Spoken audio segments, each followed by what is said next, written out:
Oh, I did that. I'm sorry. We got the roll call. I'm waiting for dinner to get something. Fernando Nevis. Here. Joseph Vetter. Here. Thomas Mikowski. Here. Warren Here. Baker. Ilya Primer. Here. And Tracy Vermont. Here. So we have a quorum, and could we have a motion to excuse both Ms. Mompoint and Mr. Harshaw who called in? They were lucky and able to be here. I'll make a motion to excuse them. Okay, so I need a second. Second.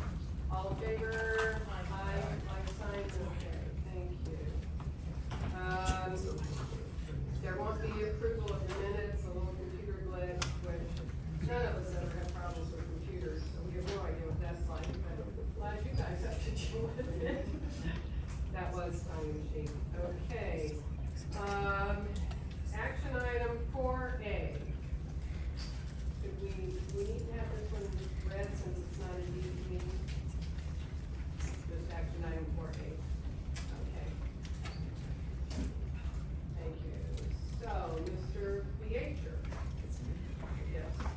Just one note, there are items in your individual folders, some emails that were sent in by, residents of the city and rural community. Thank you. And there was a memo on top? And there's a couple memos. Okay. And then there's an item prepared by William Chapman. Get your mic. Microphone. Okay. There we go. Is that better? Yes.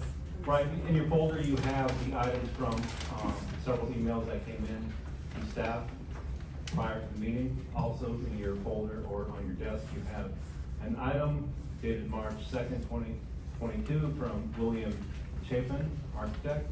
And you also have a stack of photographs received by Mr. Warren Trader today on March 15th prior to the meeting. Okay. All right, now, Mr. Beacher.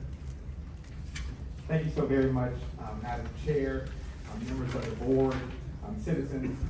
I am Derek Beacher. I have the privilege of serving as the city manager for Daytona Beach. Today I have just really one purpose that I'm here. I'm not here to go through a long presentation.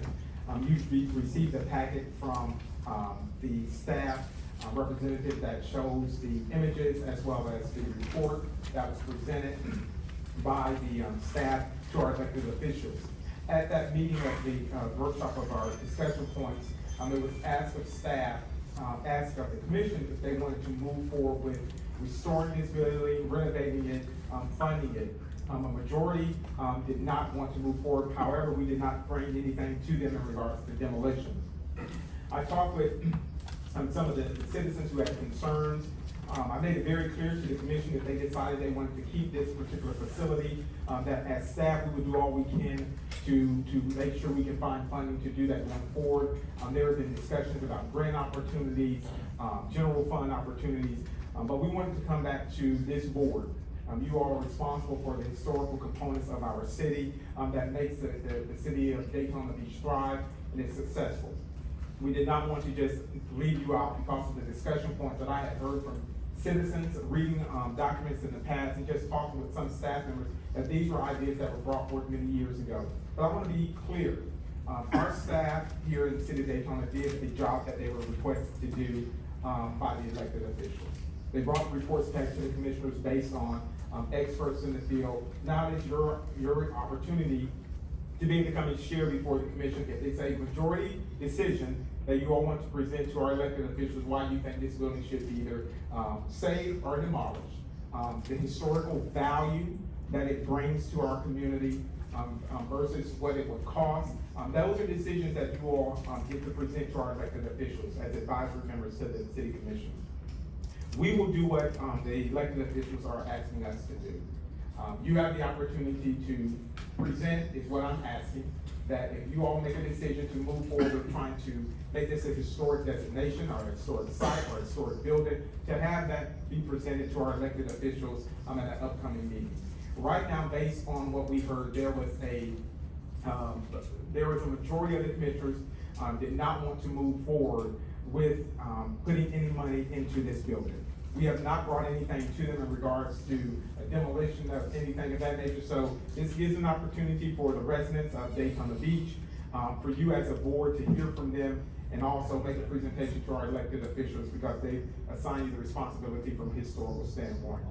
But I wanted to make sure that our staff were not put into place. The staff will do what is required. And they have done that for the past 5, 10, 15, 20 years, whatever, regardless of what people may think that staff skewed the decisions, or it is left up to our elected officials to make that decision. So, Madam Chair, I will stand for any, high-level questions, but we don't have a presentation. It is really for you all to decide if you want to move forward making a presentation to our elected officials about the value of this particular, building in our community. Questions from the board? Yes, what plans are there for this property? Let's say the building was demolished. Is there like a vision of what that's gonna be? No, right now, it would be probably, one of the portions, if it were to be demolished, it will go back to green space, right there. We have no desire. I would not have a desire to bring to the elected officials to sell the property or put a building in on it or anything of that nature. So it will become green space, that will just be a part of that area, for people that, they wanna have a picnic, put out a bench here or two, but nothing in regards to building something on it. There is no planning in place, nor the commissioners have discussed that. So not a park, parking lot, no structure? No structure. Thank you. Other questions from the board? Yes, if it was refurbished, would there be any plans for its future use? There are no plans, at the time, staff did not look at that. I know that there are citizens who have sent in emails, but no, there is no use, because really the staff has looked at the viability of that area, the parking components, but beyond that, they haven't looked at it any further. Question, the backup paperwork we have with, actually 3 different estimates, one much earlier than the other 2. Do they all combine into something, into a starting figure on what this would even be, or? It really isn't combined. They looked at each individual came up with their expertise advice, and we're looking at, based on how long ago it was and what's taking place, we're looking at between $1.25 to $2 million for that. But some people are saying it's not that much. But that's what staff has looked at based off the expertise that we provided from the different groups that have done work, research, did the reviewing the property, the development, and that's the range of what we're going. But that's only for the renovation. That does not include the staffing and stuff beyond that. That was gonna be my next question. Do you have any idea, other than, there used to be the leisure services department was in there, and it would be used for, citizen meetings, things like that, senior dances, yoga classes. Any idea on yearly, what it would be as a budget line item to even have it staffed and kept up? No, I couldn't give you those numbers, but if you're looking at, a basic, let's just say we are a community that has the affordable, we call it workforce wages, so $15 minimum. So you're gonna look at very basic employee being over $31,000 for just base salary, not including insurance. So if we had 2 or 3 staff members there, you look at it from that standpoint of $30,000 to $60,000, depending on insurance and benefits. So we're gonna have 1 or 2 staff members there. You can look at just the staffing level. That doesn't include the utilities. I have a question. Based on the material used, so there were meetings in November and then February 16th to discuss the February 16th with the workshop. That was the workshop. Oh, that's what they had, the workshop they had in February where. And is it the requirement of the state statute to have 2 estimates? I don't think so. No, okay. I was just wondering about the 2 estimates and then, again, the cost, how different it could be from previous estimates. But I think it was a much difference, but they were pretty close, 900-some thousand to $1 million and something, so. But I think one before that it was lower than that a couple of years ago, but I can't recall. Mr. Beach, Mr. Gager, we have a Yes. question. are we jumping ahead here? I think a lot of these people out here, we ought to listen to what they've got to tell us or what they've got to say, so we can make up our minds a little bit. Well, we're just asking him questions from the board. and Okay. We will be able to hear, we're gonna do that. Okay, cause I've got these pictures that I've taken, it's Right. nowhere near. I thought yesterday, I thought. Okay, this isn't comment time, I get where you're I'm going. not but telling we're- a comment. We're just doing questions of Mr. Fiacher right now. Okay, That's but- all. Uh, We have that, and that's what Mr. Bath pointed out to us. Thank you. Okay. Yeah, which we will get to that. And you all have the packet, that were from the commission meeting, correct? Yes, Okay. yes, and the city staff report and three different, it looks like three different submittals. Two close to each other, green and flag, and then the TLC engineering one, maybe from, I think it was 2019, that one, yes. So, yeah. Okay, any other questions? Yes. Okay, go ahead.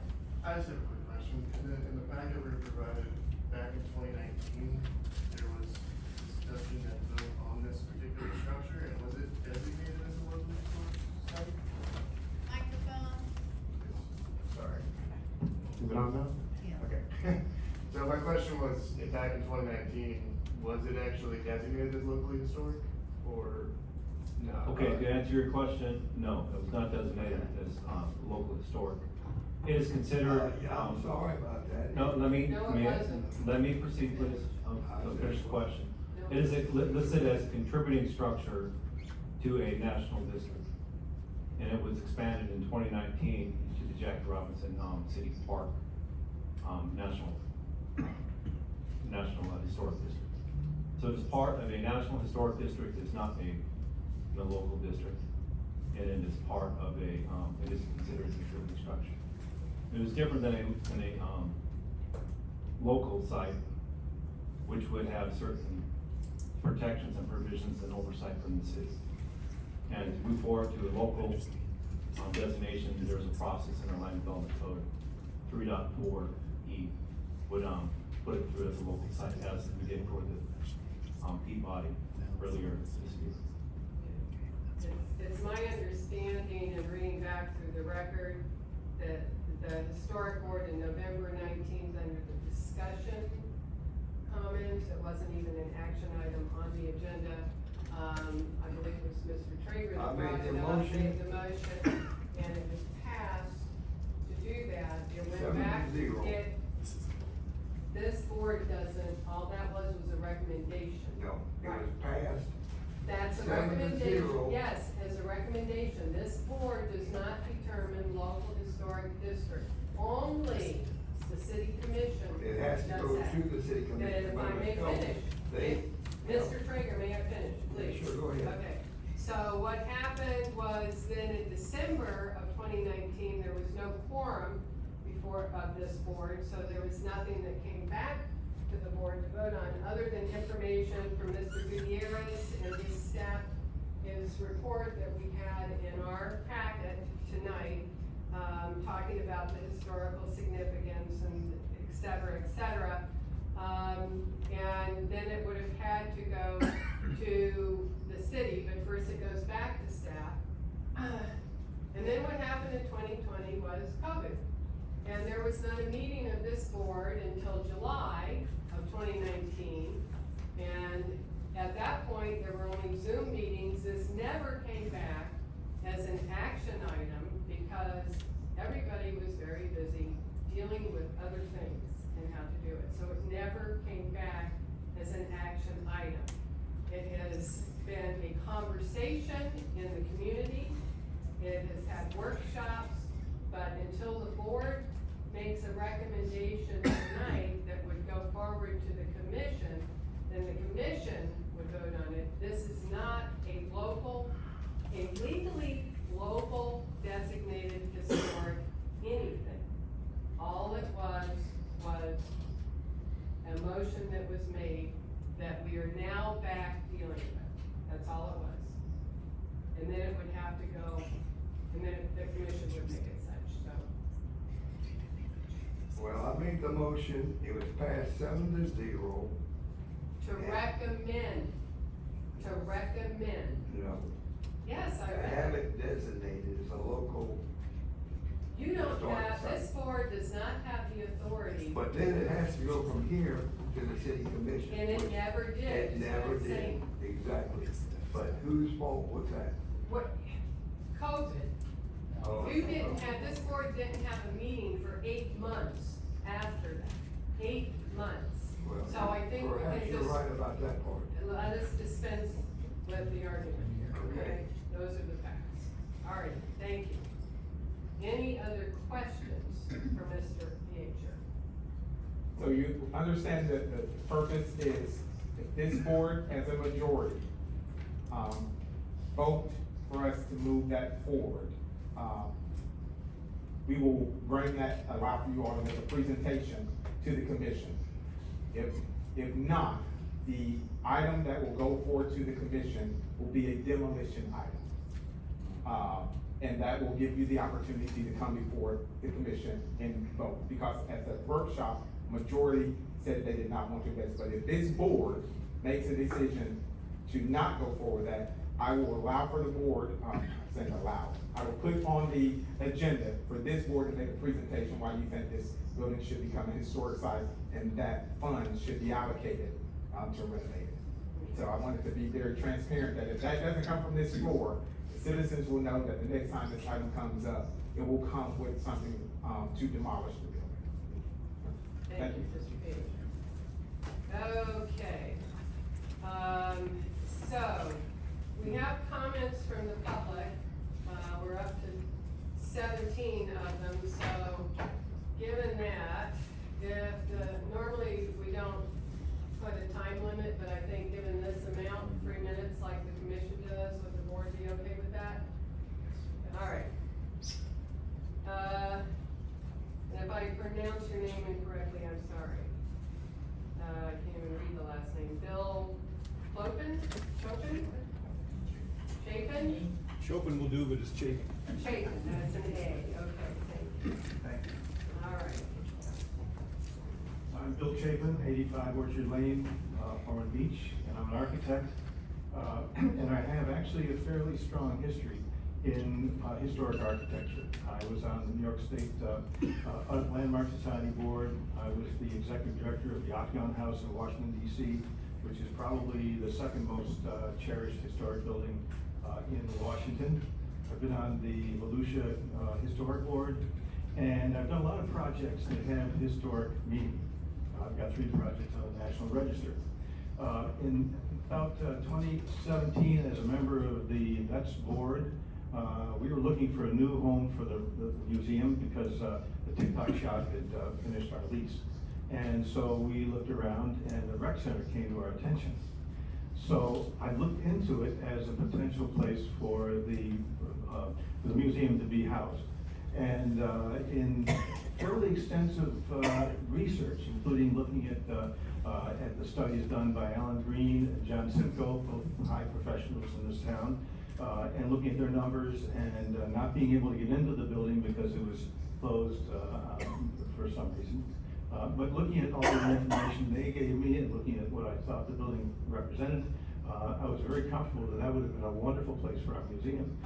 I gave you, by the way, a floor plan of what we were going to do with that building. It's a jewel of a building for all sorts of purposes, I think. And among the things that would be interesting for you to know is because it was a ballroom or assembly place, the structure is 3 times what it would be for a normal office building. Reason being that if you're going to have a dance and 200-pound people jumping up and down, you have to have a loaded building that will go 3 times as strong as anything else. And you go into that building, it's incredible. And that's a lot of the reason, I think, why the benign neglect didn't make it fall down. It was just too strong for that kind of treatment. At any rate, so I fell in love with the building, and unfortunately, we could not get terms from the city for us to use it as a museum, but the more I looked at it, the more I realized that this is a building that ought to be saved. And of course, as you'll see in my notes there, Historic buildings are important for what they represent historically, but they also have to earn their own way. Well, this building does that in spades, and as Warren Traeger has shown you, the inside of that building is pretty incredible. But also, it's 7,000 square feet. The numbers that have been generated, and you can read them every which way, but the numbers probably mean that it could be brought to code easily under $2 million. To replace that same building today would be somewhere closer to $3 million. So by bringing it back to code and finding a use for it, the city would effectively be clawing back close to $1 million in value versus tearing it down by spending $40,000 to rip it away. I think this building is worthy of being saved. I feel strongly enough about it that since I've digitized that in my CAD program, I'm pro bono offering that if that building is allowed to stand, I hope that you folks will see it clear to have that happen. I would be glad to help pro bono to introduce whoever might be interested in using it and having it go forward. I think this is our chance to be good ancestors. You among us need to look at this thing as a responsibility to the future, and I feel comfortable that you'll look at the facts and vote in favor of its historic designation. Thanks for your time. Thank you. Can we hold that? And also I asked, who the timekeeper is? We got to put it off. Okay, thank you. So all of a sudden I can't see the clock and I can't do that and listen either. Okay, so this Ted Hordecki.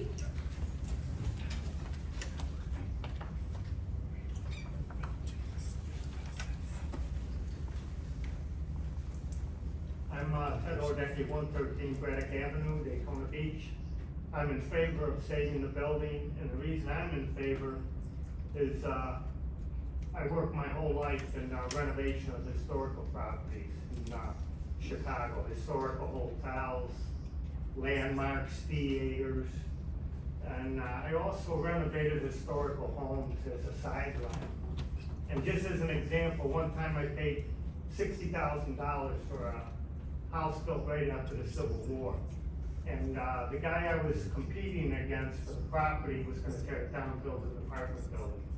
So I bought it, and I restored it back to what it was like when it was built. And I just looked on the thing, it just sold for like $800,000. But my whole life, I've always, in my spare time, because I'm also a finisher, union finisher, anything from glazes, any kind of finish in a building I can do inside or out. I have all kinds of certifications and qualifications for applying whatever kind of coatings. It could be bridges, I mean, anything. If you could put a finish on it, I could do it. So I know these buildings can be brought back if you have a desire to bring them back. And you can't beat the old construction. And I'd be willing, say, if you decide to go through with this, I believe we can get people in the community to help with this project. I'd be willing to help restore windows. I just finished Lady of Lourdes Church in the school I did. I restored the outside of the church and the school. And it's really, if you want to do it, I believe we can get a partnership with the community. Put a sign out there, Eddie's Flooring, and give them a little sign out in front. If you could sell park bench advertisement and buses, I think you could get the community, like when we do veterans' houses, guy comes out, puts a roof on a veteran's house, he puts his sign, we advertise that, hey, the guy put a roof on the house. I believe the community would rally around and, you know, do things for, you know, for just to do them. And, but I'm for saving the building because I've seen some real lemons in my life. And I mean historical powerhouse and the Hyatt down on Michigan Avenue in Chicago.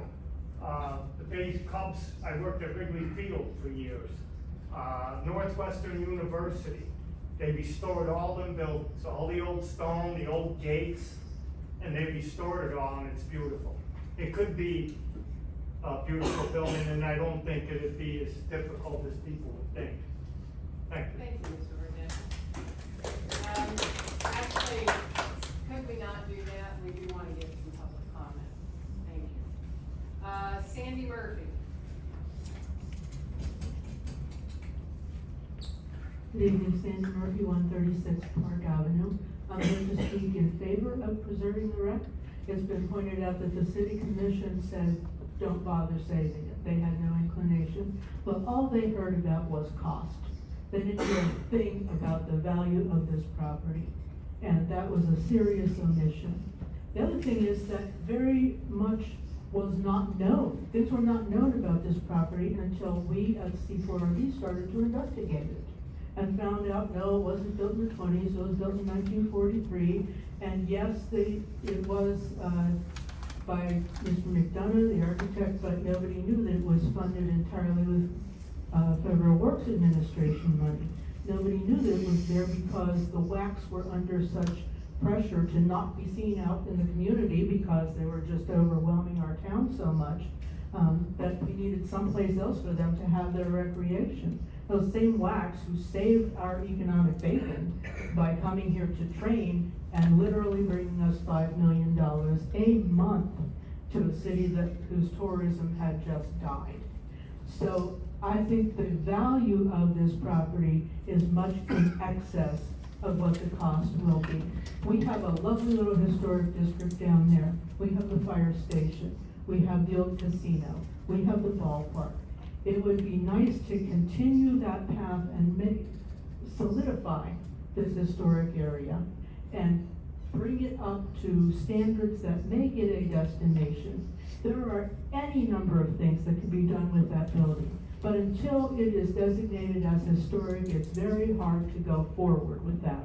So what I ask from you tonight is that you vote in favor of designating it as a historic structure on its own, not just as a contributing structure in the National Historic District.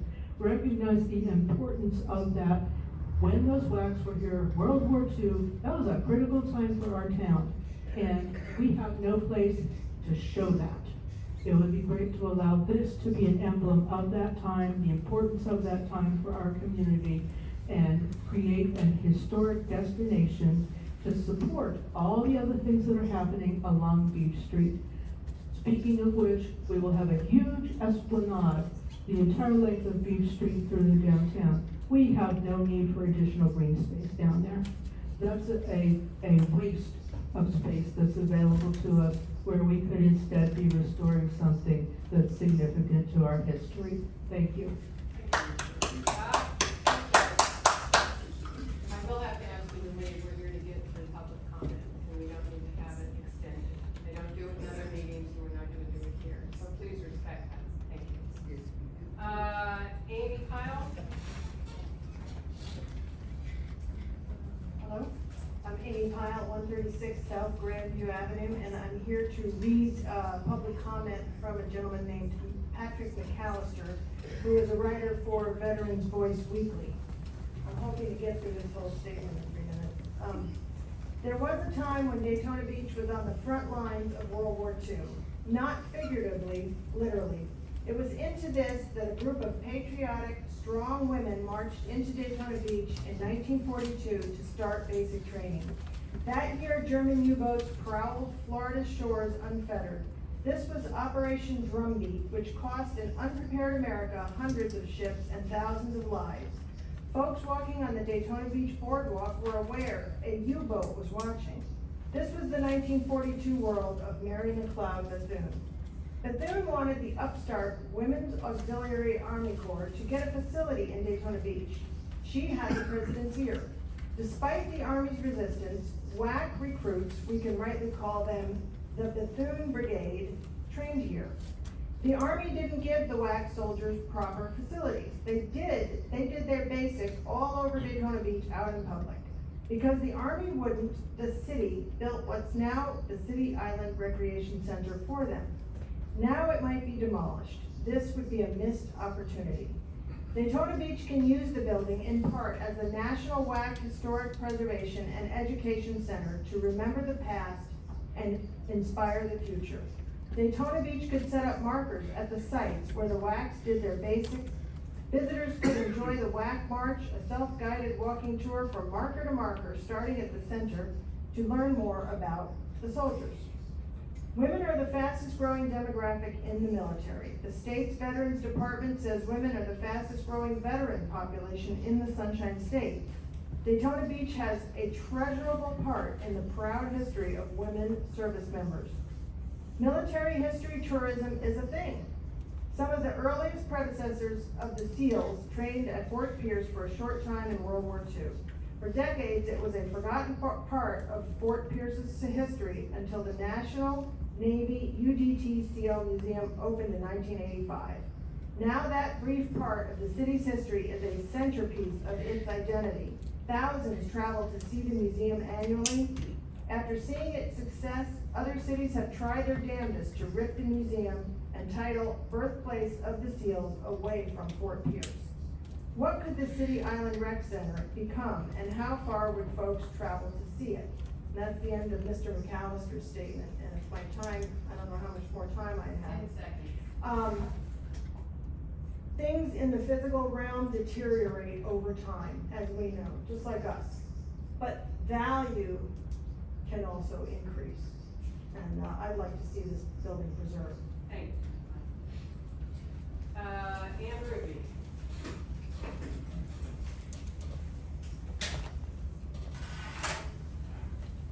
Ann Ruby, 137 Park Avenue.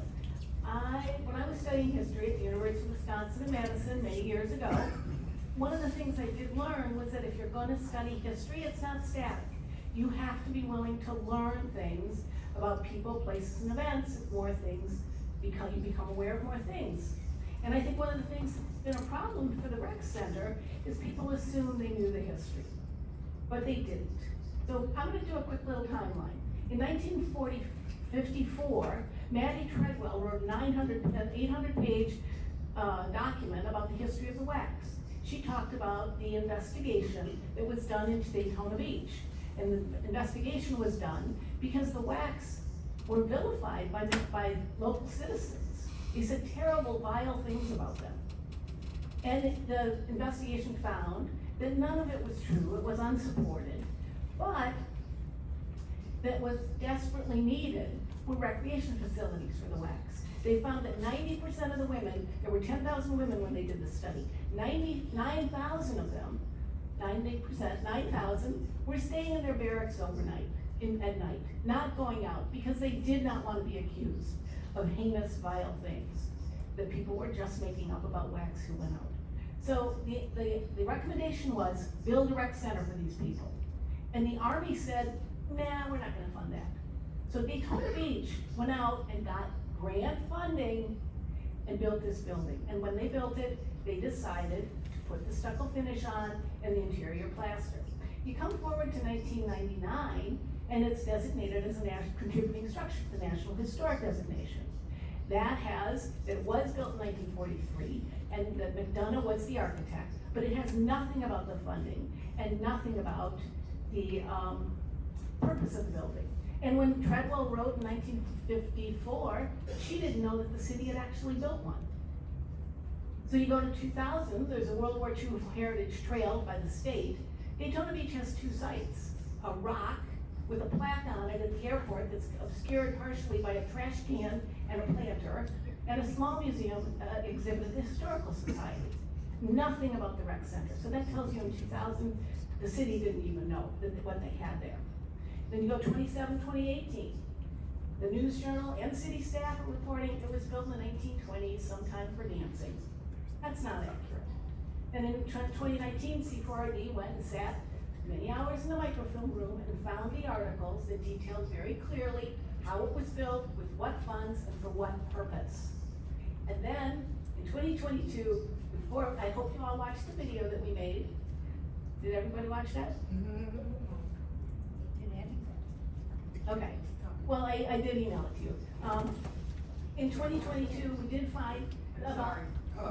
Go ahead, I want to hear a little bit more, go ahead. I will finish up quickly. Sorry. I have the right to do that on the board. And I have the right as the board chair, I'd like to be fair to everybody. Well, she has something that I want. I would like to just make one concluding One statement. concluding statement, thank you. In 2022, we learned just last weekend about the Mattie Treadwell study and the investigation in Daytona Beach.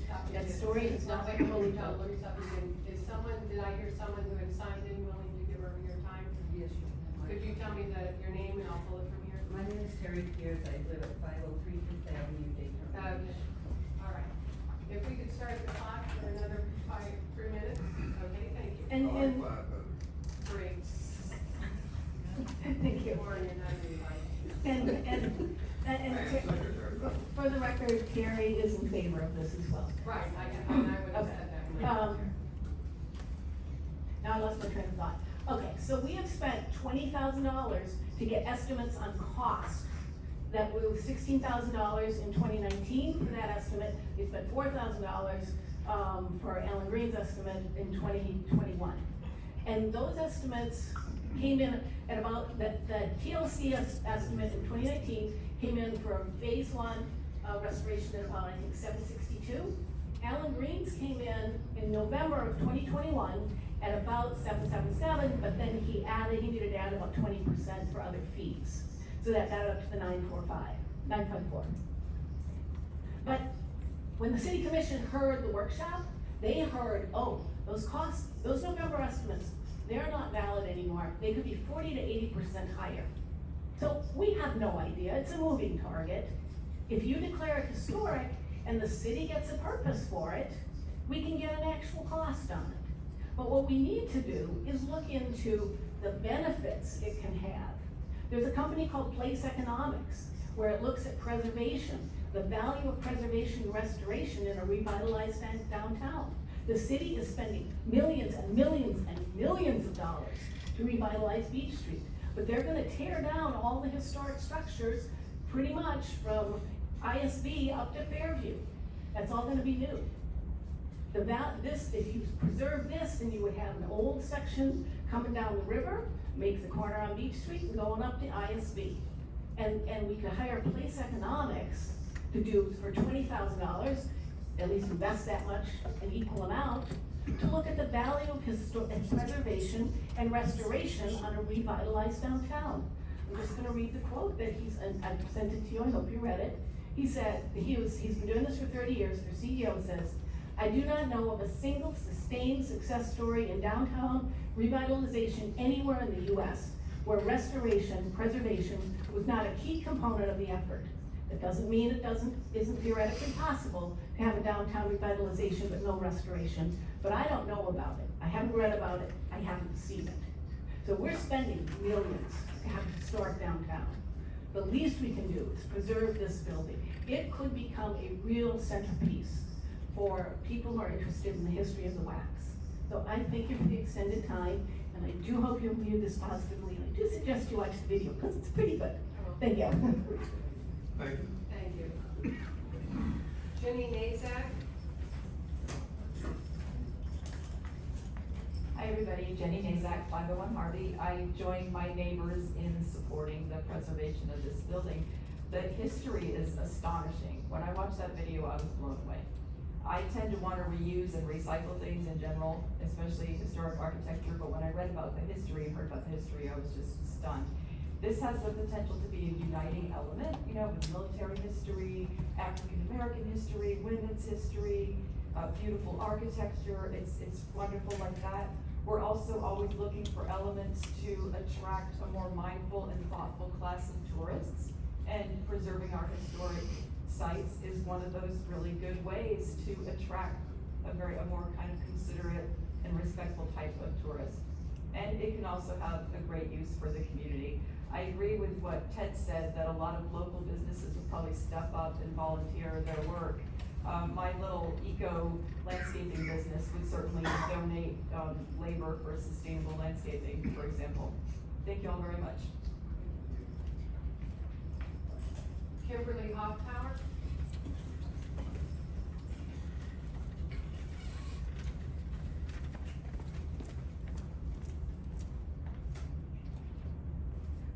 I'm Kimberly Hofftower, 508 Ribald Avenue. I am for declaring the building historic and actually exploring the possible uses for the rec center. I am in walking distance to this building with my young family. love to see it stand. And in fact, I was reading back from an article from the National Trust for Historic Preservation. It's a November 10th, 2015 article about 6 practical reasons to save old buildings. That historic means old and worth the trouble. It applies to buildings that are part of the community's tangible past, and we have that here in Daytona Beach. We have a tangible past, and tearing down more and more of these buildings or not caring for them properly, it's a disservice to the next generation, such as my children and their children and anyone else that continues to live here. There's so many possibilities for it, and we would love to see what could come of that by declaring it historic and then moving forward in this. And this building is like the greatest generation. It's not made, they don't make them like they used to. So I'd like to see that in honor of my great-grandfather, my grandfather, who was a World War II veteran, is to see these buildings be preserved. Thank you. Jared Hoffbauer.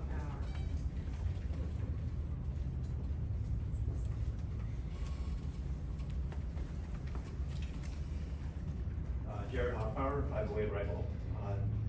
I just wanted to, although I would have happily traded my 3 minutes for applauding the hard work that everyone has done to this, I did not mean it in disrespect. But as a preservation board, I think it's really important at this time that come forward with a very strong proposal to the city council. Because they're the ones that are essentially going to be making this decision. I don't know that that's correct, but that is the way it goes.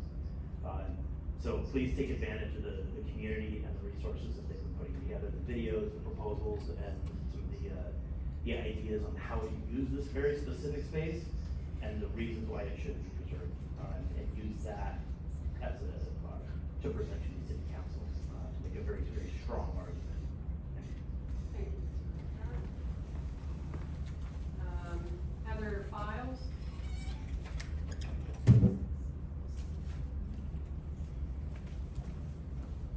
My name is Heather Files, 1640 San Jose Boulevard, Daytona Beach. I work for the Halifax Historical Society Museum.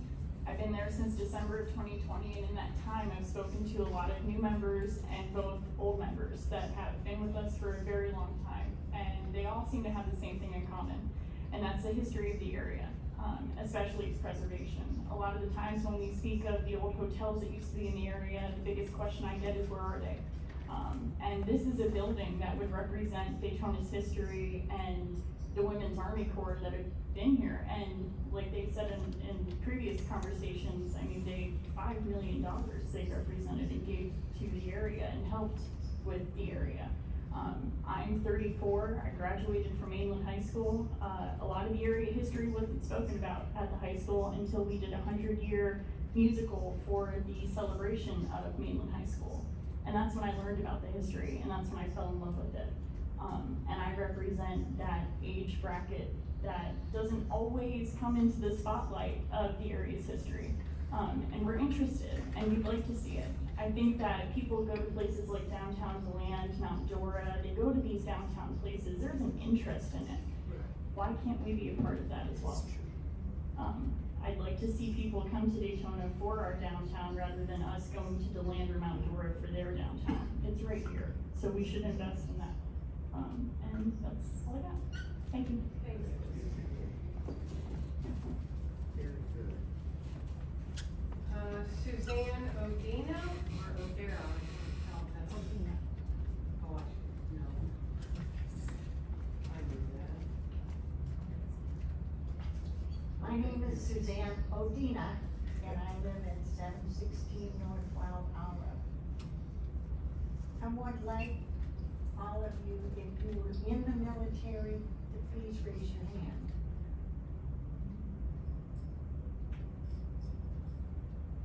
If you've been to a USO, please raise your hand. If you even know what a USO is, please raise your hand. I was appalled. We had a veterans award ceremony at the Volusia Mall, and I went to each and every store. There were many people who didn't know a veteran. There were quite a few people who didn't even know what a veteran was. What a sad commentary. I'd like to know how many of you have taken a visitor to the tower up in Ormond by the sea. That tower almost was lost to a developer who wanted to take it down because it messed up their beach for their residents. This is important. This is important. How do you I'm in real estate, okay? How do you get rid of a tree that's in your way without getting a fine for taking that wonderful tree down? You cause it to die. And then you have to take it down for safety reasons. How do you get rid of a building that perhaps somebody doesn't want there? It's by neglect. It's by turning off the power. It's by letting it get mold and mildew and rot. That's what was done to this building, and that's a shame. I want you to correct this. I want you to have that building available to teach my children and my grandchildren who WAACs were. I come from a Marine Corps family. There were names for women Marines way back when. They have a whole lot more respect now. I want my next generation and generations after that to know who they were and how important they were to our history. Thank you.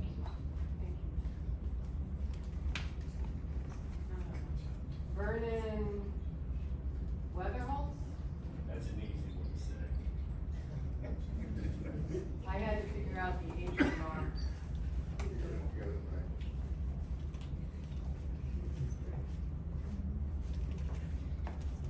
My name is Vernon Weatherholtz. I live at 3 Granville Circle, Daytona Beach. And I am a general contractor. I've been a contractor for 35 years. I have the two proposals from these, contractors, very good contractors, and I would never disparage what their quotes were. But over the years, I've heard that, when these proposals were put in, there was rumors, whatever they may be, that they were told to bid high. I went over, what Ann produced and the pictures that, Mr. Traeger has. I've looked at them and I don't see any comparison to these. They seem high, and this, over the years, I think that it's just to say that it was malicious neglect. From the city, I've been on the code enforcement board for 4 years, and I'm on the building code board now. And we've taken down a lot of buildings in Daytona Beach that needed to be taken down. I've been on the board for 4 years, and they probably should have been taken down 10 years ago, but the city neglected to do it, and so they seen in their great wisdom to do it and clean up our city. I've been a resident for 10 years, and I've seen what happens to the city. But this particular building, and by the way, I am a veteran, and I think that it goes with what we're planning on doing next to the river. I think it goes with the bridge. This would be like saying we're gonna take down Jackie Robinson Stadium. I don't know about you, I go to a ball game, I don't know if there's any silver sluggers in here. But I like going there, and I like walking past it, I park over by it. And I think that it would be a shame, it would be a crime to take this down and to restore it. And I'm pretty sure that it can be done for a lot less of what these gentlemen have proposed. Thank you. Sharon Weatherholtz.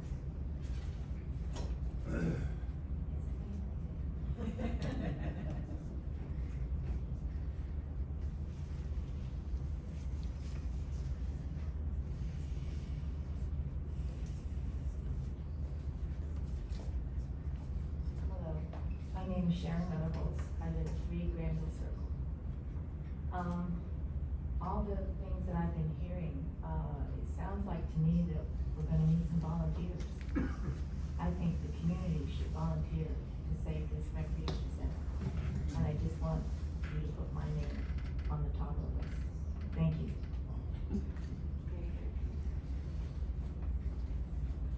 Chris Don.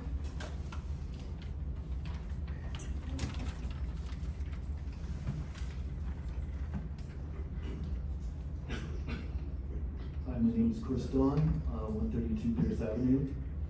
I'm also the founding chair of the Halifax Heritage Scenic Byway, which promotes heritage tourism in communities. One of our corridors actually includes this part of Orange Avenue where the rec center is located.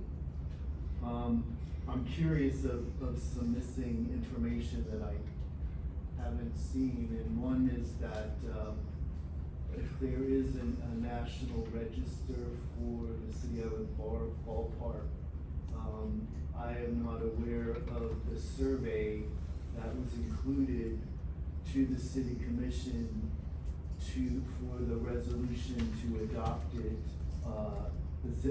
Jackie Robinson Ballpark itself, I know, is on the local register.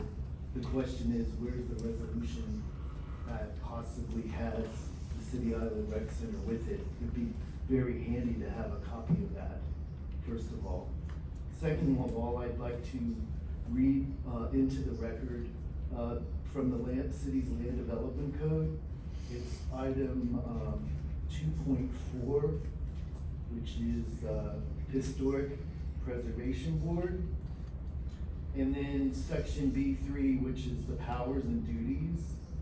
And specifically, item 3 says the board has the ability to nominate and make recommendations on individual sites and districts to the local register of historic places for the historic overlay.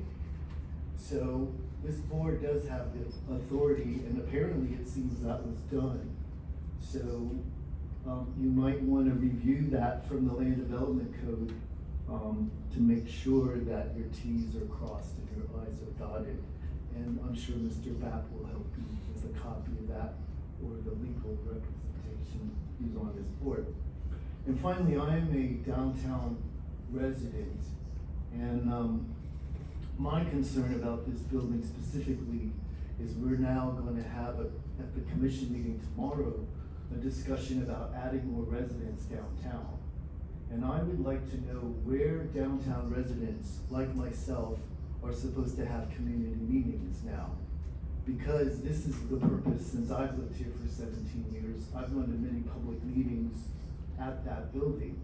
And so now there is no proposal on the table to replace it. As the city manager said, it's gonna be a grassy field. So where am I gonna have meetings for my community that I live in, just like other neighborhoods do, that have the Schnebley Center, that have the Midtown Cultural Center, that have the Peninsula Club, and the Community Young Library, the Yvonne Scarlett Golden Center. And to be honest with you, we deserve to have a facility for our residents. And that to take it away and say, we're just gonna tear this down, it would be another thing to compare what it would cost for a replacement building, which is gonna be a lot more money than $2 million, I can tell you that. And it costs money to run. So thank you very much. Stephen Miller.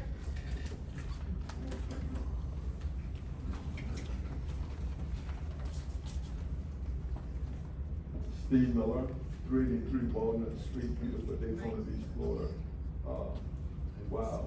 No, normally I would be here speaking before the commission. It's great seeing you too, Madam Chairman.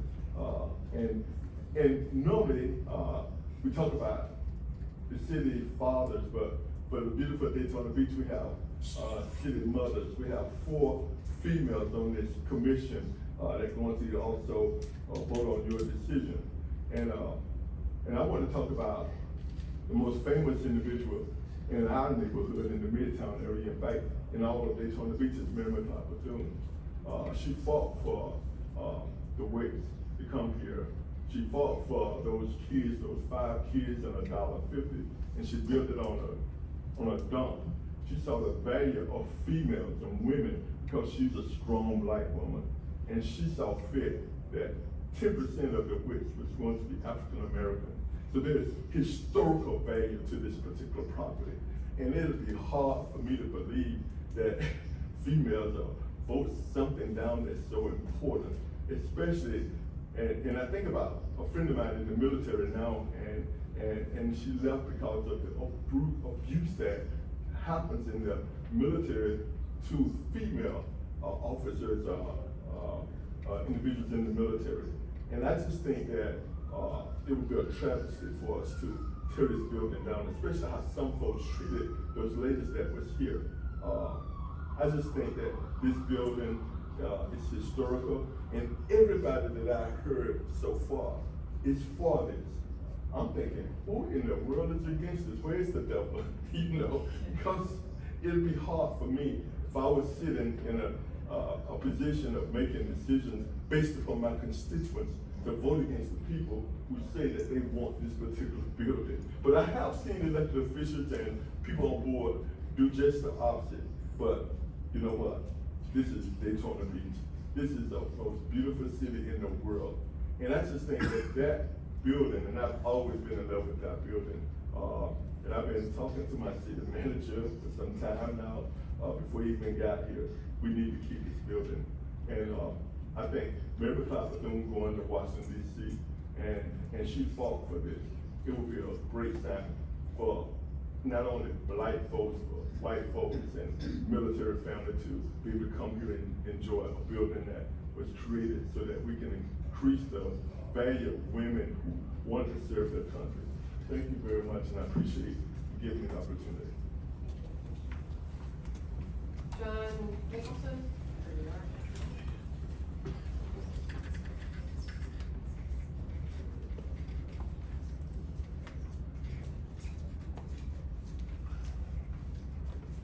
John Nicholson, 413 Grand Avenue.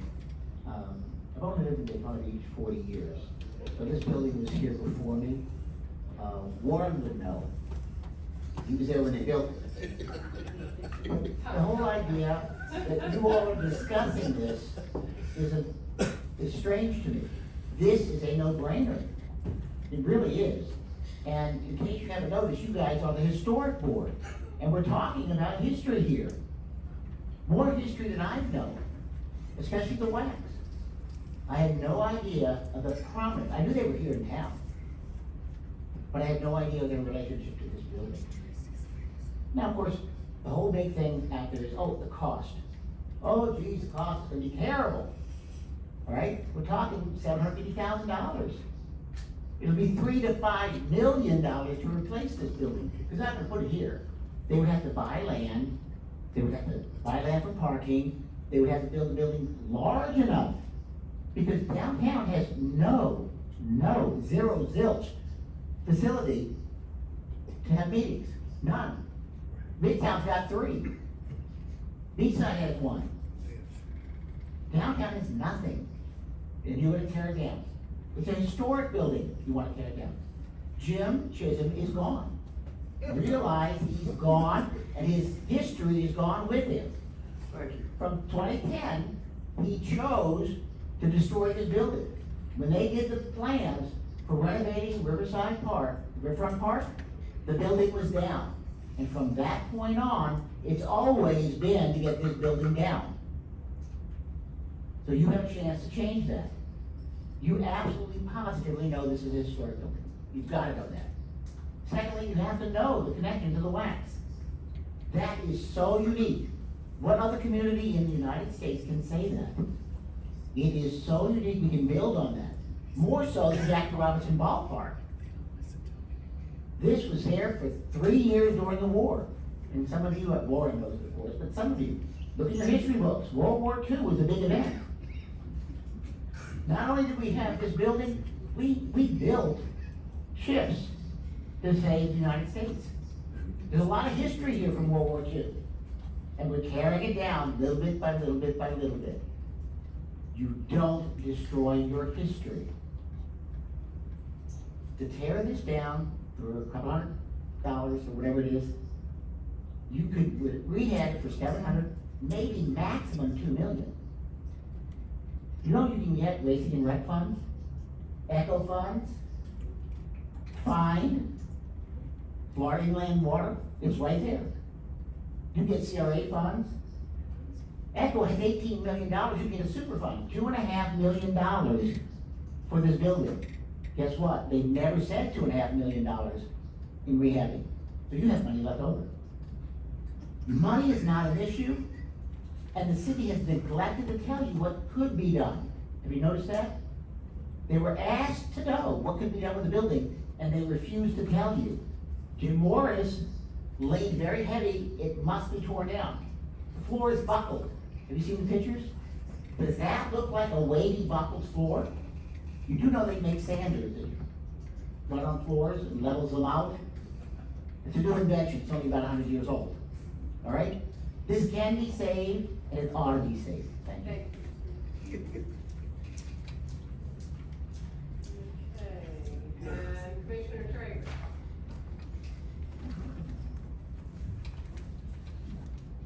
Ruth Traeger, 610 Boston Avenue.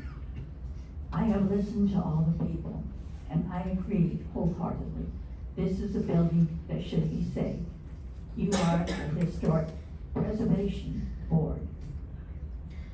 If and when you get this on the local register, we are able to access grant funds. We can ask the county, we can ask the state, we can ask the Racing and Recreation, we can ask the CRA, we can ask military things. There's so many things that this can be combined with. Way back in World War II, community came together.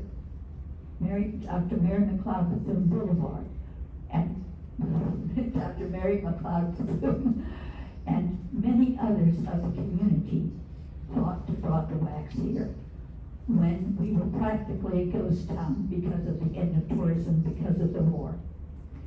We can come together as a community to preserve this. We have heard two gentlemen at least, no, and one lady volunteer. That's just the beginning. We want to keep this building.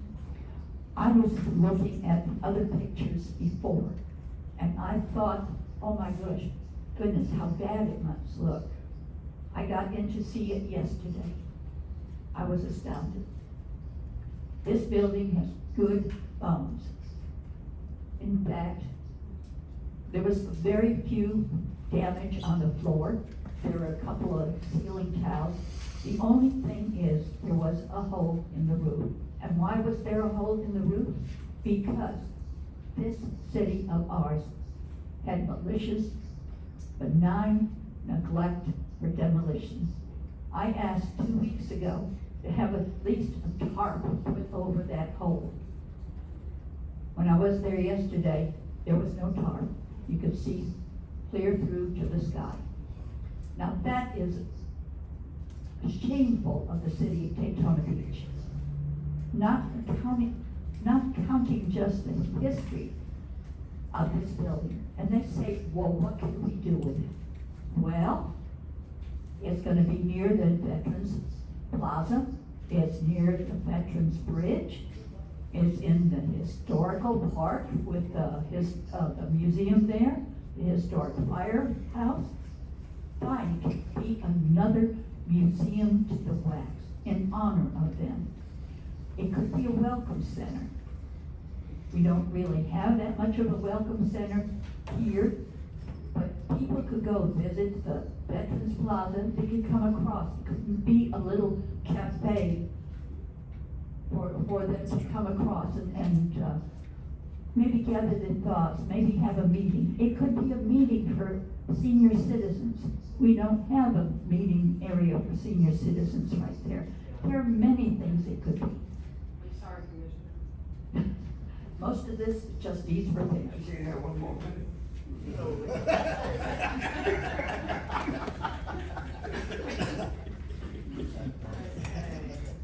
The public, participation is closed, and let me just give this to the secretary for a walk off. Okay. Actually, I'd appreciate, we'll hear from the board. I'd appreciate actually going first, which I don't usually do, as long as no one on the board has an objection. And thank everybody for getting up, for sharing what you shared. Obviously, this has a deep meaning to a number of people. Ms. Ruby began one of her emails to us with one of, in fact, her comments. One of the biggest challenges faced by the rec center has been the incomplete knowledge of its history, making it too easy to dismiss its value. I couldn't agree more. The News Journal recorded the dedication ceremony of the rec center on 12/31/1943. Captain Willis Cleaves of the Navy stated in his principal address that, and I quote, "The further away the serviceman gets from the battlefront, the more he needs recreation." The center was open that night with the New Year's Eve ball. We continue to read in every article about the history of the center, as well as our 12/2019 staff report, how this structure, built in 1943, was used as a dance hall for servicemen and women waiting to be deployed overseas, or for those who improved wounded when they could finally leave Halifax Hospital to come over and enjoy themselves. Captain Cleave also noted in his principal address that he was very sorry that the WAACs were going to be leaving Daytona Beach within 2 months of the opening of the center, which they did. So the WAACs actually weren't in the building much. There is, and as Ms. Ruby said, history is not static. There is a very significant piece of knowledge missing about the history of this building, one that goes to the heart of determining its value, or if there are things of greater value to weigh against it. What all the quotes about the servicemen and women who use this center, who this center was built for, are missing, are 2 simple words, very descriptive words, which are white only.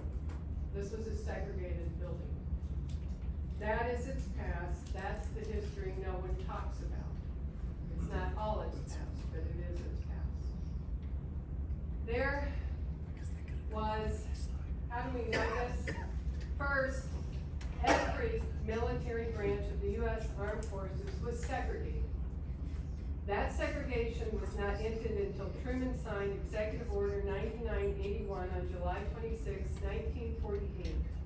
3 years after the end of World War II, and 4.5 years after the New Year's Eve ball was held for the white servicemen and women as the opener of this rec center. Every branch of the U.S. military followed segregation policies set by the War Department. These policies were based on a 1925 study by the Army War College with some 1937 updates. The study was done after World War I, called the World War in the study, no number. There were 2 segregated regiments of black soldiers attached to the 92nd and 93rd Divisions of the Army in World War I. They've been barred from the Marines completely since the inception of the Marines in 1775. And in the Navy, blacks were only in menial service positions of labor, cleaning, and kitchen duty. The memo from the FDR Presidential Library about this study states, the subject is the employment of the Negro manpower in war. This study is based on research by previous classes by the faculty, as well as on War Department experiences during the World War. It is believed to be of such value in lieu of further study by the general staff as to furnish a basis for the employment of the Negro in the next war. I recommend that it be accepted as the War Department policy in handling this problem. While the basic communication is not marked secret, it has been so regarded at DeMoore College. This study, along with the Supreme Court case Plessy versus Ferguson, guided and supported all policy decisions concerning African Americans enlisted in World War II. The exception of the Tuskegee Airmen trained on the Black Tuskegee University and the 761st Black Tank Battalion were held back from participation in combat until 1943. They were only allowed in combat 2 years after the war began because the U.S. had finally had so many white casualties, they needed more soldiers.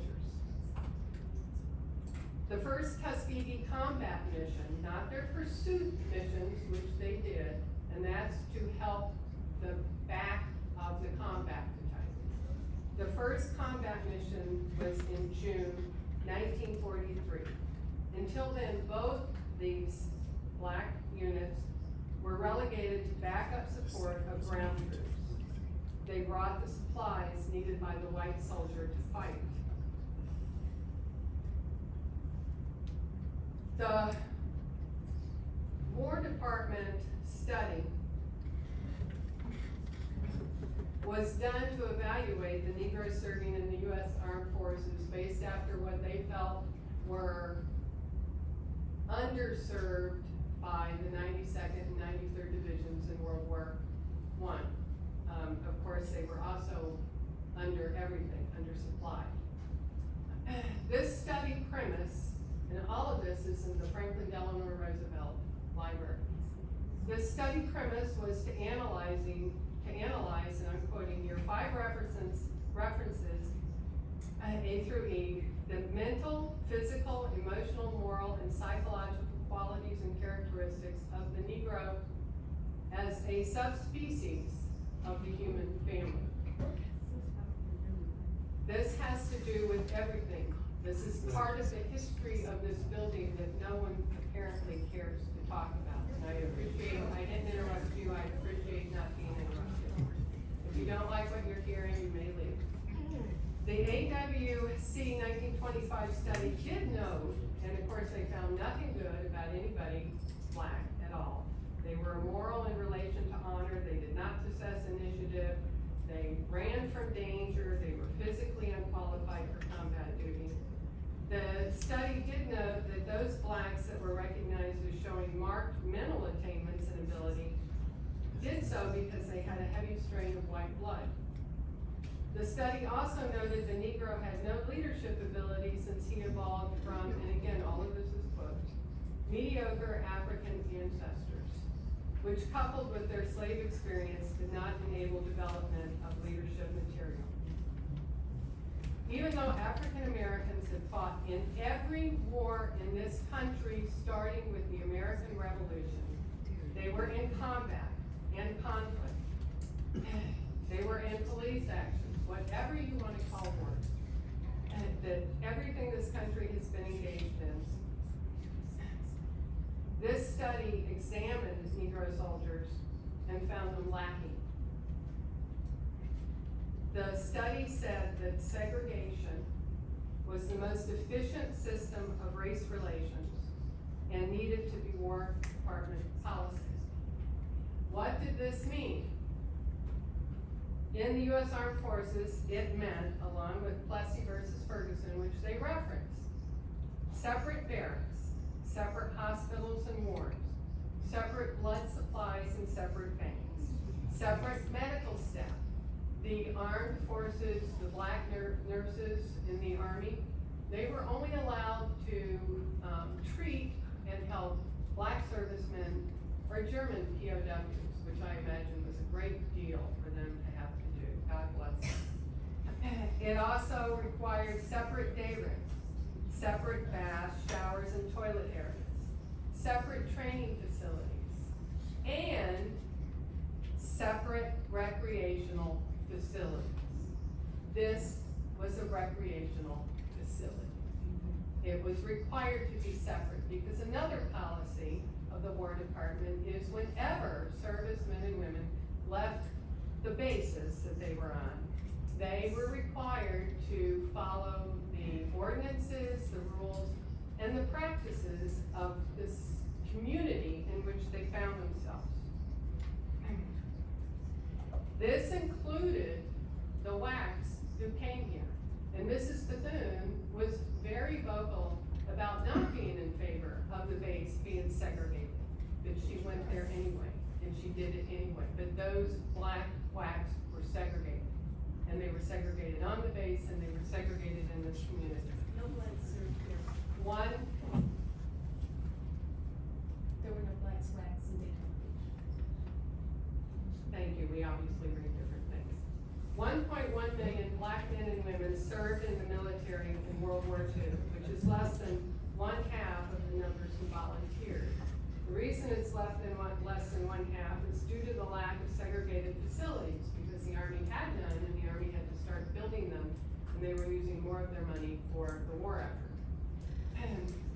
So the vast majority of bases, military bases, did not have segregated facilities. So 1.5 million African Americans had to be turned away. The citizens that did volunteer and did serve, they did this without seeing anything other than white faces on recruitment posters or the WAC postcards and the training manual shown to us in the video. And they received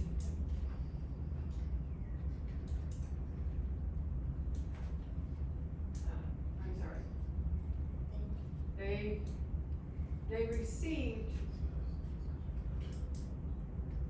nothing but hatred and prejudice in most of their service.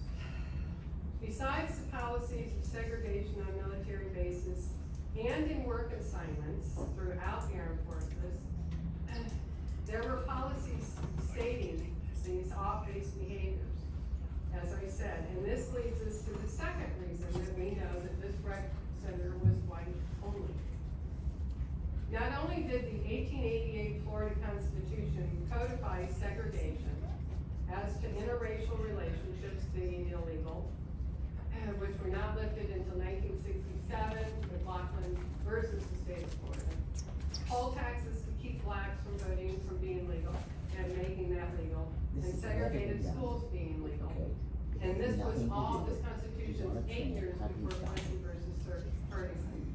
But the Daytona Beach City Charter at that time mandated segregated neighborhoods on the mainland, and no one black was allowed to live on the beach side at all. Added to these last laws were the practices of segregation in our city. I spoke with Dr. Lynn Limpel, who was a past member of this board and a professor of black history at Daytona State College for years. In fact, he and Mr. Traeger were even involved in a documentary together on Midway portrait of the Daytona Beach neighborhood in 1942. Dr. Limpel stated that Daytona Beach was totally segregated from the early 1900s on. Dr. Howard Thurman wrote in his memoirs of what it was like being black surrounded by a white world, end quote. Downtown, including City Island, were white, as was any part of the city not in one of the black neighborhoods. Some examples of just how segregated the city was in practice as well as law: there were separate buses with separate Negro drivers for our black citizens. The city bus lines were not integrated until 1955. The Mary McLeod Bethune School provided the only hospital care for African Americans from 1911 until 1931. Then Halifax Hospital built a Negro annex close to the school. They did not build a Negro wing at the actual hospital until 1948, 3 years after the war. And the hospital was finally integrated in the mid-1960s. Segregated schools were here since 1988. As I said, under the Florida Constitution, Volusia County was the last county in Florida to integrate. And only after the governor's request for a stay was denied by the United States Supreme Court. The court had set a deadline in the 1969 Alexander versus Holmes County Board of Education in Mississippi of no later than February 1970 for every school system that was still segregated in the U.S. Daytona Beach integrated schools on February 4th, 1970. It was considered so momentous that the New York Times ran a 3/4 page article on it in the national news section. Municipal Stadium, which has been brought up, even when Jackie Robinson played there, was segregated with the Negro section located way down along the first baseline, almost even with the outfield fence. That's because Kelly Field at Cypress Rec Center, on what is now George Ingram Boulevard, was the Negro ball field. Just as the Negro neighborhoods would get their own playgrounds separate from the whites in the proposed 1942 Daytona Beach Master Plan, which is also all in the News Journal.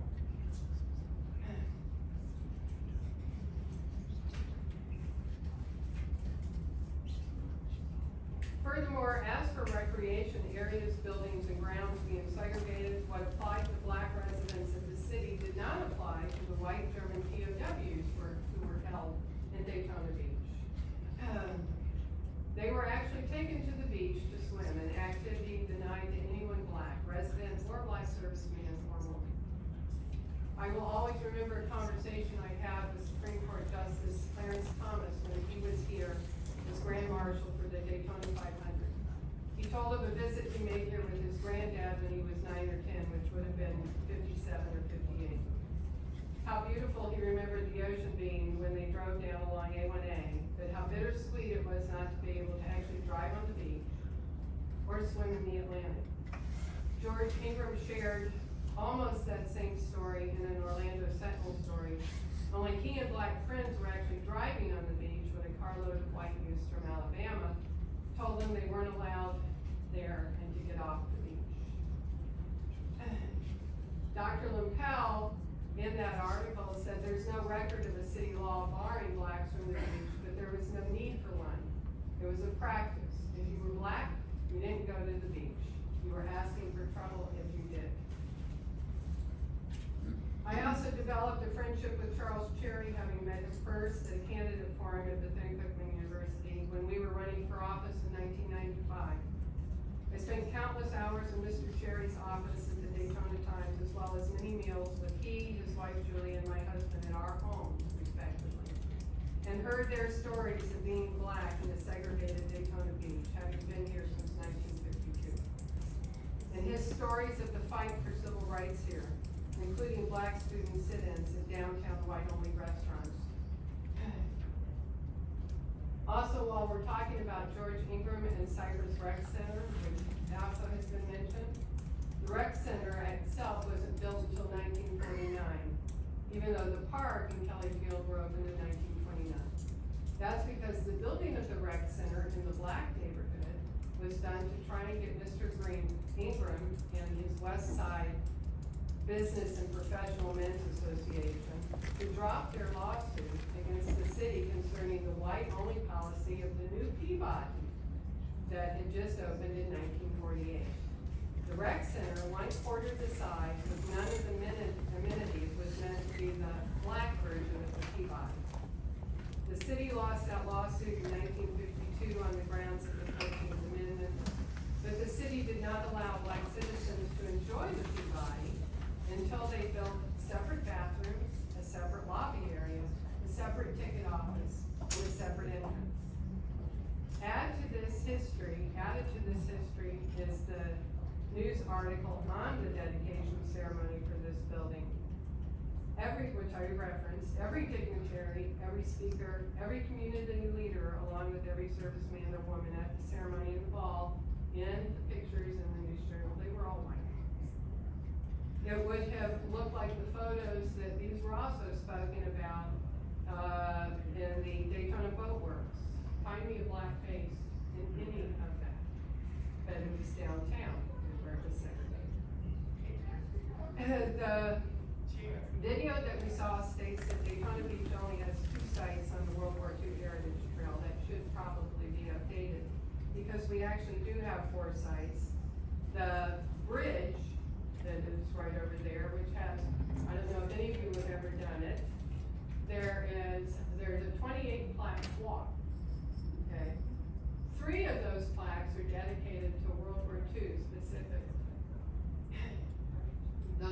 have QR symbols that give you even more information, and they have braille plaques. We also have what's supposed to open this year, which Mr. Chapin, said he was involved with, is the, Veterans Museum and Education Center, which has a good deal of display dealing with World War II, in the old Cornelia Young Library. They have a 20-year lease with the city. By the way, just so you do know about that bridge, something else, that big bridge is top 3 on a list of 10 for its design in several architectural and building magazines. There's also a proposed, which we'll see if it happens, a future memorial plaza planned on the northwest corner of the bridge, so that would be site number 5. Even if none of this, I'm almost done, thank you, board. Even if none of this were part of the complete history of the building, there is the additional fact that as far as I'm concerned, there is nothing architecturally interesting about this building. It is a block building with nothing on it. And it is just a frame building that some other articles actually said was meant to be temporary, that the city did go ahead and stucco and put on a more permanent roof. That it is a plain, dull rectangle of a building. And it's not as if the architect didn't know how to design architecturally interesting buildings.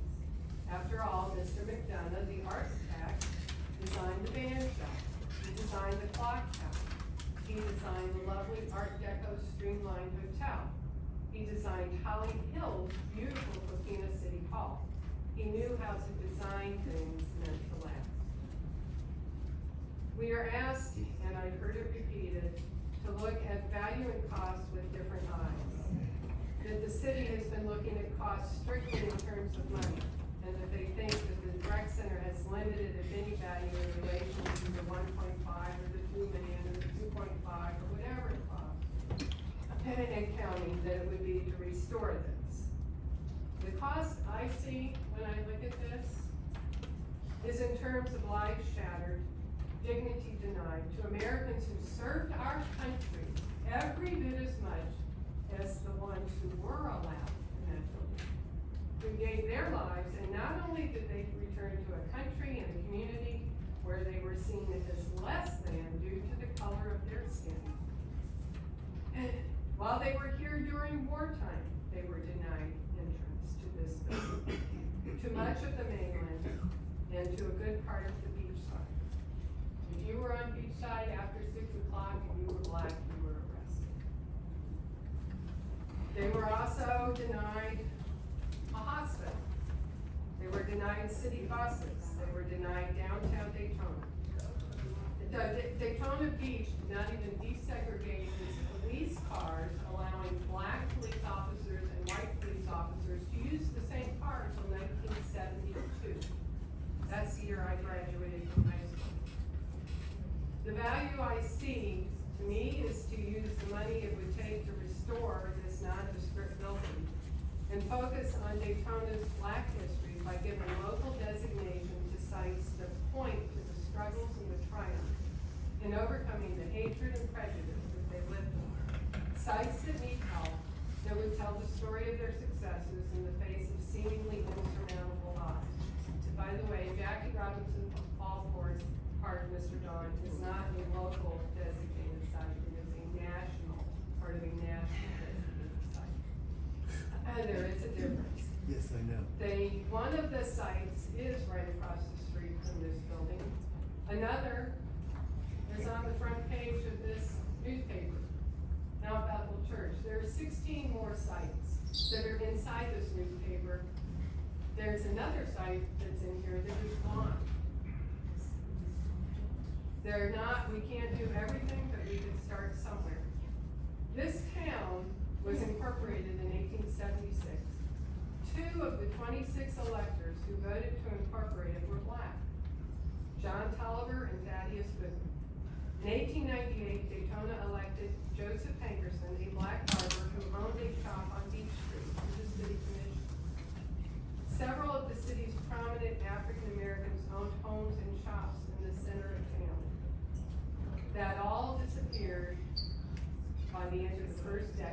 of the 1900s, as racial segregation became the way things were in Daytona Beach. It took 67 years to elect another black resident, Jimmy Huger, but George Ingram tried in 1948. It took over 100 years to elect a black mayor, and we now have our second one. It's time, I think, to celebrate the depth and richness of this city's black history, to spend our money wisely where it can do the most good. We won't do that by sinking time, effort, and money into restoring this center. And those are my comments, and I wanted to say them first, and thank you for listening. So, other comments from the board? Yeah, well, Mr. Traeger? can I have as much time as you need? This is the board, not the, Thank you very much. okay. Does with these pictures, does anybody want one of these? The group, do you have any more left? There's somebody out there, I'm gonna refer to some of these pictures on here that we took yesterday. And I would like to thank Mr. Derek Beacher, our city manager, because he let me in so I could get these pictures. And I want to thank him very much for doing that.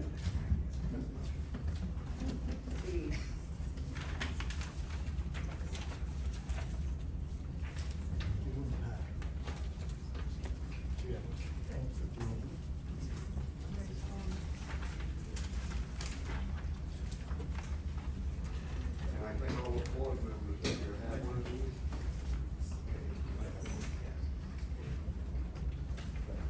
And we have one for all of the record too. All right. Everybody set? Yes, sir. Okay. The first thing is, number one, page number one. If you see that, you see the buckle in the floor. Well, that buckle in the floor came from the hot water heater right here. And, it's 10 foot by about 40 foot long. The building itself is approximately 70 foot by 120. That's just roughly that I heard yesterday. So it's not a very big area, as you can see. It looks worse than well, it is bad. That would have to be all pulled up right there, but it's nothing. All right? That is actually over, if you're looking at number page 2, well, I don't know what the ball's doing there, but it was there. Being moved. Probably been there for 10 years. Anyhow, you see how straight the floor is and everything? Yep. It's perfect except for where that leak was from the water heater. And, for the structural on that building's gonna stay there for many, many years. I'll tell you another thing. When I came here today, before I saw this, yesterday I would say, the building itself, yeah, it's an ugly darn picture, very ugly. Not the picture, but the building is very ugly. I'd tear it down myself, but you know what? After I thought about it, I thought inside of it before I got into it, I thought I was gonna probably fall through where the city was talking, the pictures they were showing. I'd fall through holes and maybe break my neck or something. And when I got into it, I couldn't believe it. It was just like it was when it was locked up 10 years ago, I would say. Not bad at all. It was good then, it's good today. About it being so ugly, the building, why? Anybody know why it was so ugly when it was built? That's one reason. But you know what other reason? It was during World War II. And during World War II, everything was rationed. You had to have ration books, you had to have this or that to get anything. This lumber that's in this building You can't find it today, not available, it ain't out there. All this lumber was milled right here in Daytona, a lot of it was, and around this area.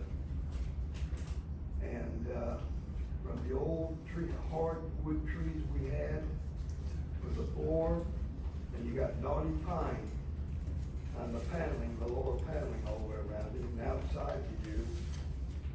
And, that's why the building is like it looks.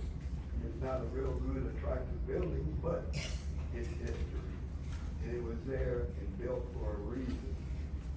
And that reason, like I said, we didn't have stuff that we could have really made it for a lot better. It wasn't available.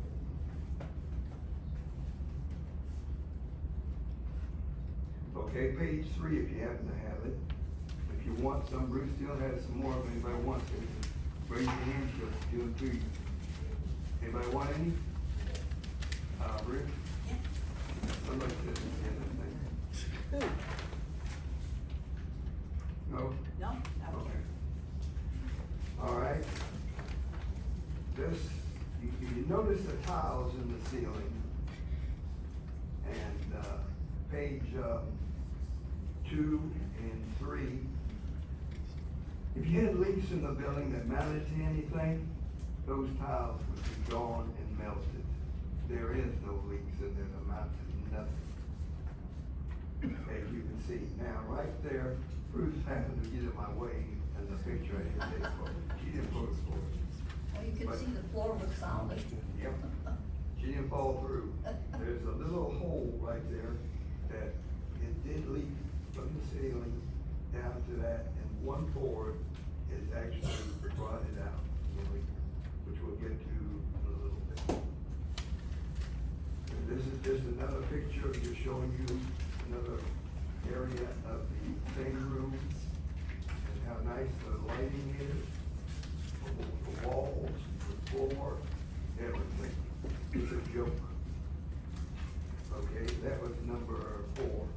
Now on 5, this is back to where the buckles are. Okay. Okay, 6 is, more of the floor, and it shows that same little leak over there, but we'll get to it later on. Okay, on number 7, see the cypress, thank you. The cypress on the paneling all the way around, where you got that in the stage, you got it all the way around the building. Today, it ain't available, it ain't even out there. I don't even think you can find it nowhere around in this country. Okay, the leak we were talking about from the ceiling. See that little one board? That's what the leak is, which is ridiculous. The city wanted that building torn down. And there's just no two ways about it.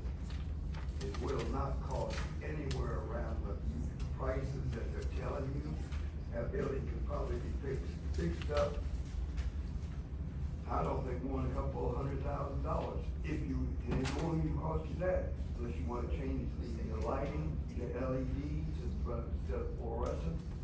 But it'll work like it is. I don't know if the electricity turns on, but I don't think it'd be a big problem. Okay, and so you see the stage there. Okay, that was number 9. Okay, this is the back room. This air condition, you see on the left, number 10, page 10, is an old air conditioner. Not even in operation. There's why it's still in there. There's one on that side. It's back behind the stage in the corner. It's not behind the stage, actually. It's on the side of it in the rear, where the paddle boxes are. Nothing really the matter with this electric. I don't care what they tell you. I've been doing electric work. That was the first job I ever had. The box is all good, everything. You got everything in conduit. It don't need nothing on it. Unless you wanna put up a circuit or something. village lately. If you wanna tear down a building, you're gonna find everything possible to tear it down.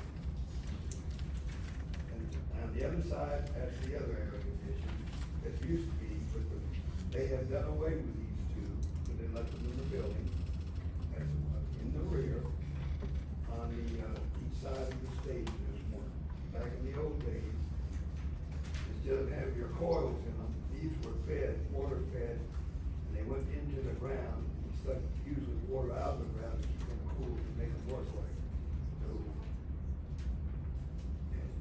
and when they made these, they was made them good, but they were gotten in the forties, this type was gone away years back. And like I said, they had two of them outside that took the place of these. And 9 times out of 10, those two outside sitting up 10 years like that, they probably will have to be redone. But you got all the ductwork up there and everything. It's not gonna cost me much. I don't see how one of them, how it could cost more than $30,000. I think they had like 90,000 or something like that for the air conditioning. But like I said, the ductwork, everything's still there. I didn't see no mold in there.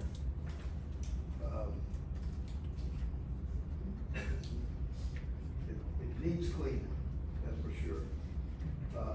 This is a ladies' room, let's see, yeah, this is a ladies' room here, at number 12. And, you can see the toilet still in there. Plumbing, I don't know how the plumbing is under the building, but, some of the things that have to be changed, I don't know.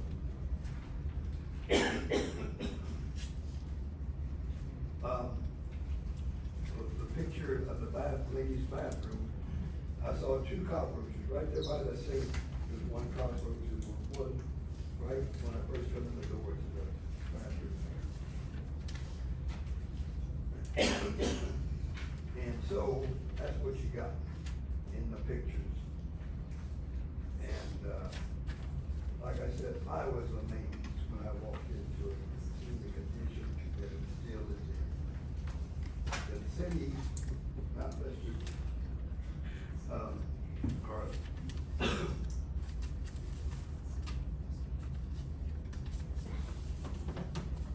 Our, excuse me a second. Our new manager has nothing really to do with this. This came before he actually came to Daytona. They wanted us down for the Tortugas, so they put another parking lot in there. That's what it was told to me way back, when he closed it up, when he said that they saw rodents in there. If they saw rodents, big deal, all they had to do was have it tended if it needed, or put rat traps in, or whatever you needed to do. We used to meet in this building all the time for all different kinds of meetings. It was a dance played for years. Like I said, the military used it all during the war. Building, when they built it, you just can't build buildings like this today. It costs you way, way too much. And the thing is, these prices are elevated way, way up. Now, say if you want to tear down a building, okay, and people are using it, what would you do? You hire a couple of contractors, and you tell them, find out everything you can in this building, and get it done. And, I don't care what kind of price it is. But find everything you can think of, even if it don't need it, find it. Well, looking at the building, I think you all can see it. That building is nowhere near that condition. And like I said, I don't believe that building would cost hardly, I don't see how it could cost much more than $300,000, if it costs that. And you got Ted said he wanted to volunteer, paint it, and do a lot of work to it. The minor things in it, which would cost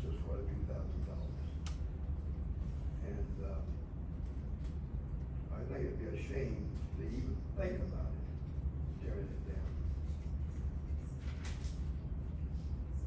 So that's my story, I'm sticking to it.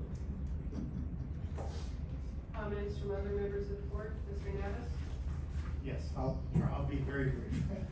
I believe the building, has some architectural merit, a lot of historical merit.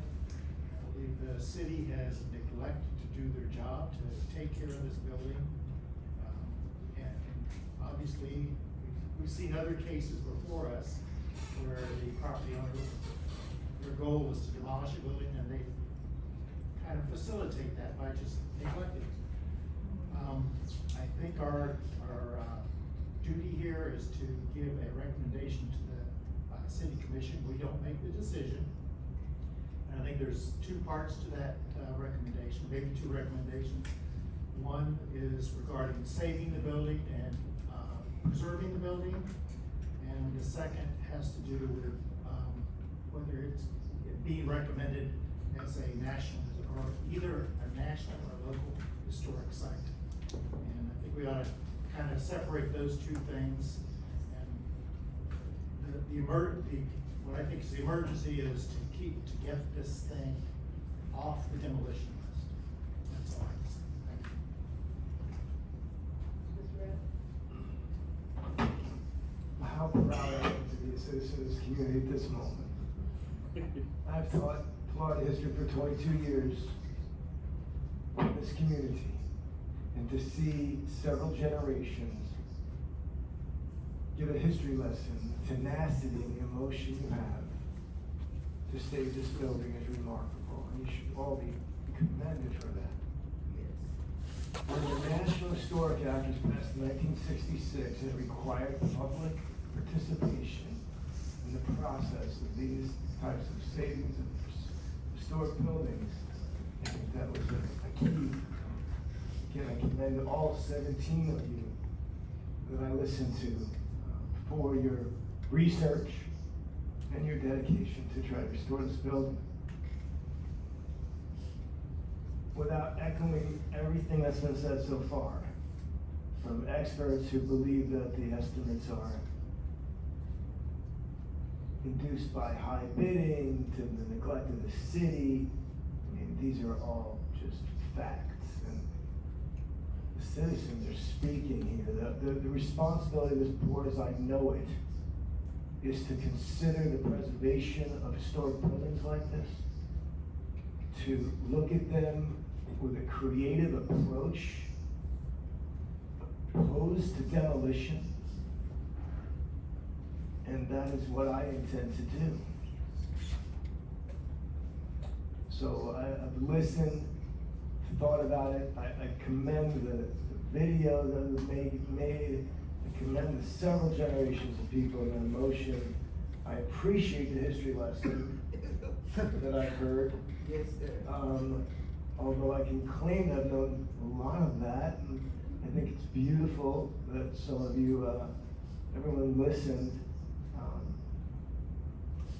I hope to be here for the 80th anniversary on the New Year's Eve celebration when that building is restored.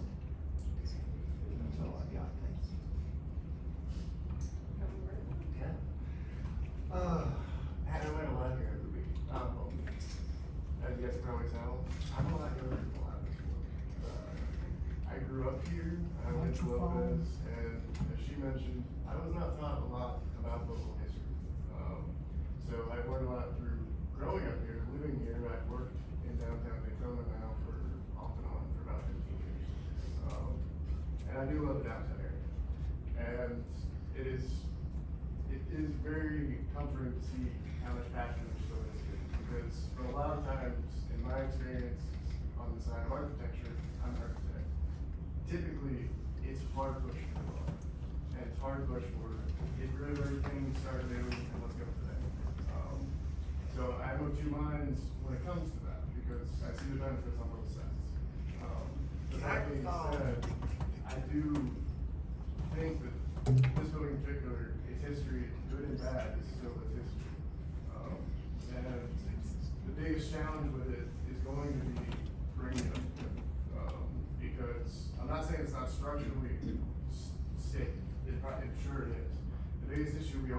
into with these older buildings is bringing up the ADA code, bringing it up to current, plumbing requirements, everything along those lines. So I don't doubt that maybe these bids are a little high, yes, but they're probably not as low as you would like them to be either. It's probably gonna be somewhere in between. So I think there's a lot of potential here, particularly for the aspect of a public access, somewhere in the public access place. Now, I do think all of the history needs to be talked about, all of it, that's part of it, but it has potential in that space, and I do wholeheartedly agree it would be a lot cheaper to fix this place than to build something. So that's my 2 cents. We haven't heard from you. I'll try to keep this 3 minutes myself. So there's a huge variety of opportunity for the city and the people, for this building. I have a list I just wrote up: historical, military, community space, tourist, retail, small business, temporary, pop-up events, galleries, culinary destinations. I have a great article. It's actually a guidebook to property reuse and economic development. It is from the Greater Ohio Policy Center, but it is for redevelopment of commercial vacant properties, which in a way this is vacant, it's not commercial. But there is a very good guideline, for whether a property should be, demoed or redeveloped. Decision factors such as location of property, structure and condition of property. Which brings me to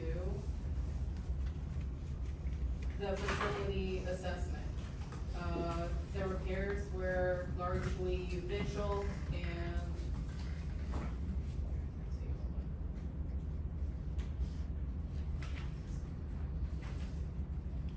so I lost my place. So the repairs, the recommended repairs were largely visual based, and there was no, flaking or removal of parts to, fully, look at the state of the building. They're mostly visual. I'll try to find the page I was looking at. Field observations were generally visual in nature, did not include destructive testing, removal of finishes, or invasive means and methods of evaluation. Page 15 of 29. And as most people stated, architects and general contractors, these two, demolition and renovation proposals are possibly on the high end, and so they may not be completely accurate. So we have community input today. We know we have 100% of the community, in favor, of preservation. We know there was a previous meeting in which, unknown number of people were against it. So we can only base on facts that today 100% of the community was for it. To favor demolition, you would need business analytics, market analytics, what is the population, visitors, foot traffic, consumer spending. None of these were taken into account for what the building itself could, financially, retail, space-wise, development-wise, be valued. Demolition is not free, it costs money. There are actually two numbers in here between 26,000 and 42,000. So that is not a simple find. We also do not include the, investments, in which it costs to, remove, debris, for example. And, commercial vacancy is overall a bad outcome if we were to demo it. And it would be green space, you would have loss of use, land value is independent, so that raises or lowers independently of the tenant or resident. You have poor visuals for the community, a future potential code violation such as nuisance, and economic revenue deflation, because we could potentially be investing in this building as, store or shop or cafe or museum, anything that brings in tourism. So, my questions were, personally, is this a good candidate for a demo? A, per city, are there violations? No. B, is there a historical purpose? Yes. And C, is there community involvement? And it seems yes. So, those are my thoughts. Any other comments? Questions? Yes. Finally, I just wanted to add, as a compliment to the new Veterans Plaza, the new Veterans Bridge, the relocation of the Veterans Education and Museum at the library, establishing this as another historic preservation site and a destination for veterans is something to also consider in that wide package.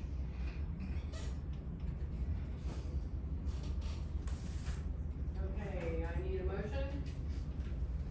Motion's always in the positive. So I would take save or demolish first. So that's what we were looking at, recommendation. I make a motion that, we send a recommendation to the city commission that this property not be demolished, and that we, explore ways of preserving it and keeping it as part of our, legacy that we have downtown. I'll second. Second, okay. Alright, all in favor? Aye. Aye, like sign, no. Okay, motion passes, 1, 2, 3, 4, 5, 6, 1. Thank you.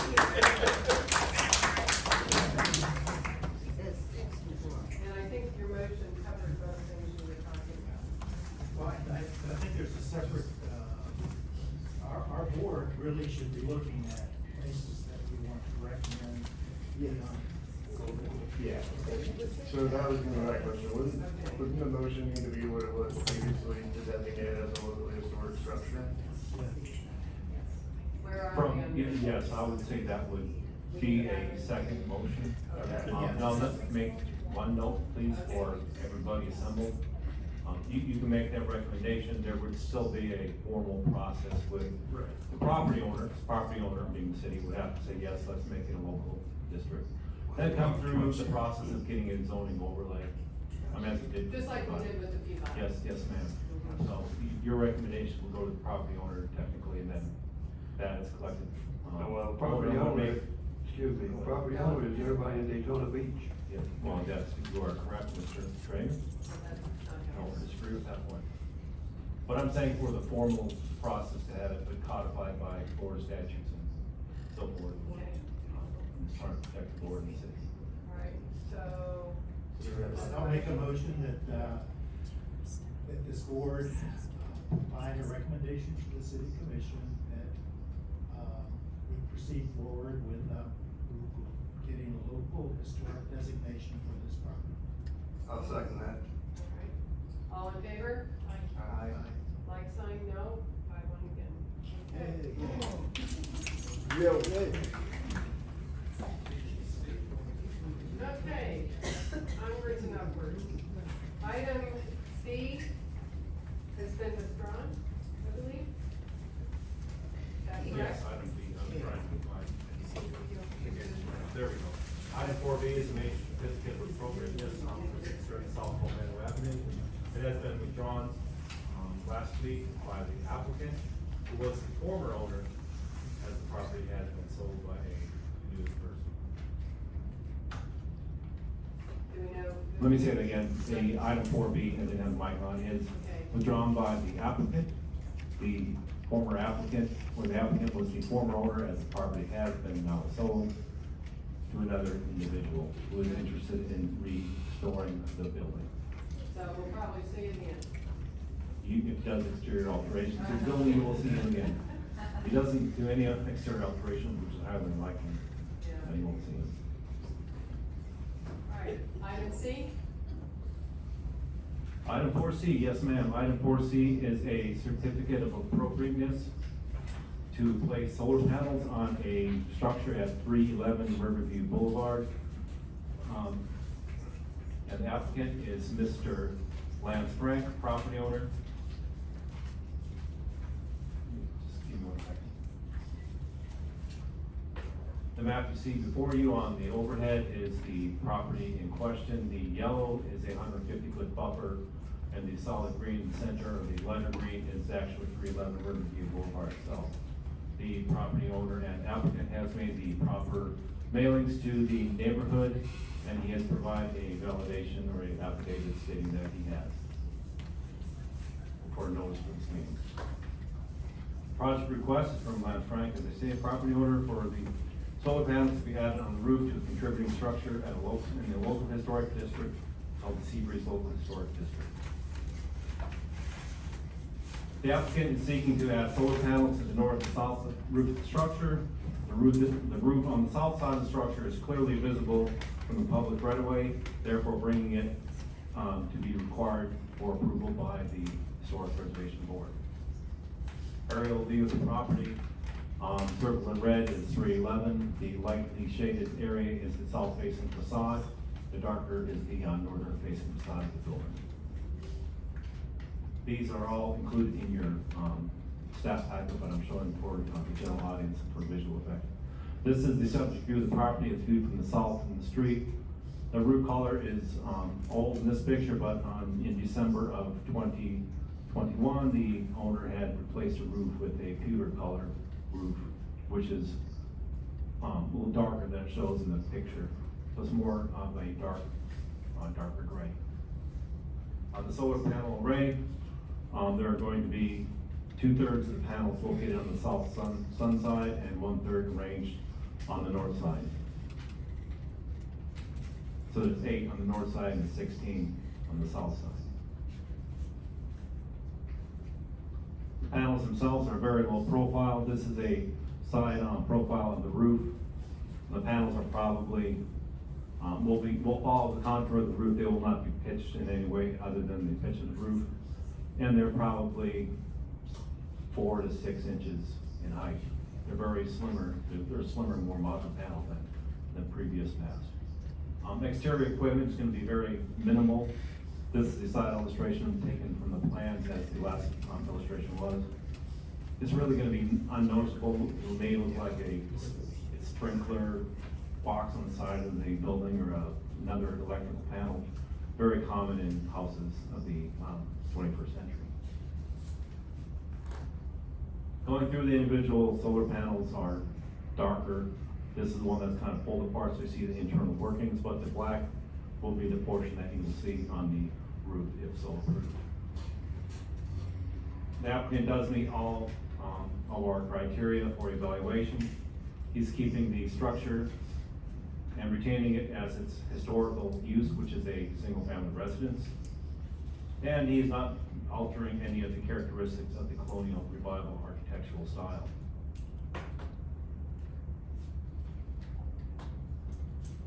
This is a bulletized list, but in summary, these alterations are going to follow the Secretary of Interior's guidelines for preservation of historic structures, and also for specifically extracted from that document are the requirement to install low-profile solar device on the historic building, so it will be not visible or only minimally visible from the public right of way. So this was accomplished by the applicant and property owner selecting the lowest profile really currently economically available on the market, placing 1/3 of the panels on the northern side of the property, and ruling out any other locations on the property where the panels could be located due to the shading of the rear yard and etc. So there won't be any chemical alterations which will damage or destroy the building. And there are no acquired changes that had happened since the construction of the building. Let's say a famous person owning the property, anything like that, that would be altered by the construction of solar panels.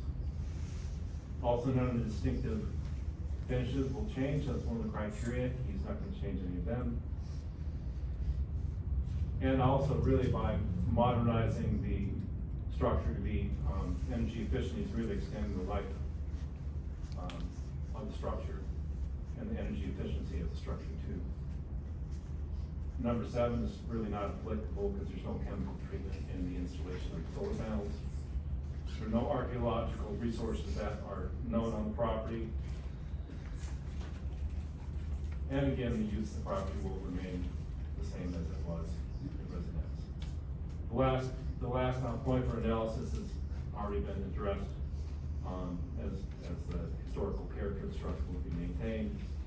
The project complies with the Secretary of Interior guidelines for preservation of historic structures. the applicant has taken every reasonable mean to minimize the visual effects of the panels on the structure. So in light of the actions of the applicant and him meeting the criteria of the line building code, staff would recommend approval of the request for certificate of appropriateness for exterior alterations of adding solar panels to a contributing structure in the Seabreeze Local Historic District located at 311 Riverview Boulevard, Daytona Beach, Florida, 32118. Again, the Historic Preservation Board may deny, approve, or approve with conditions this application. Majority vote of members present would be required. That concludes my summary of my written report. Just one question for clarification. Did I hear you say the board may deny? I thought we couldn't by state law. Solar panels. I'm correct, you can't deny, but you can recommend Change, alterations or okay. changes if All so. right. available. I just wanted to- Thank you. Thank you for correcting me. Any comments from the board? Go ahead. Yes, I'm totally for solar energy and clean energy. This house unfortunately has a south-facing roof that is perfect for solar panels, and that's, I believe the visual impact of that is minimal, and I'm going with this, going along with this staff recommendation. Other comments on this side? Comments over here? Yes, is the owner present? Yes, owner and applicant are present. So if you have questions, you have no further questions from staff, you can. None from staff. All right, then. I'm sorry, I Or didn't realize he I was didn't- here. I didn't see him. Come on up. Did you wanna come up? Mr. Mr. Frank. Or are you, You know, I made every, well, you would have to come up to make comments. I'm so sorry. no problem. My name's Lance Frank, 311 Riverview. I did make every effort to actually put them on the north side. It's almost impossible, but I was able to put one row on the north side, so. Other than that, they are low profile, they're the ultra black series, so should look good. Actually, I even think with the new roof color, they'll just blend. I wish. Yeah. Yeah. Should be very close. Are they interlocking? What's that? Are they interlocking, or do you know if they have like a rail on the edge that kind of clips on the roof? Yeah, it's the Iron Ridge railing, so you won't see the railing itself, you'll Okay. just see the panel. Okay. Did you also consider cost of solar shingles, which I know they're only 14 to 16% efficient, whereas panels are like 22 to 23? Great point. So on a solar system, there's only one point of failure. The panels themselves will last you 50 years, but it's the inverter, okay, that fails. So I went with a string inverter because it gives you one. What you're talking about, you put hundreds of fail points on your roof. And that's generally why you don't see anyone with roof tile solar right now, because you're talking hundreds of fail points on a system that needs to work. Okay, thank you. All right? Thanks. Thanks. No more questions. I'll make a motion for a certificate of appropriateness for DEV 2022-023- 311 Riverview Boulevard, major COA, LED section 3.4J.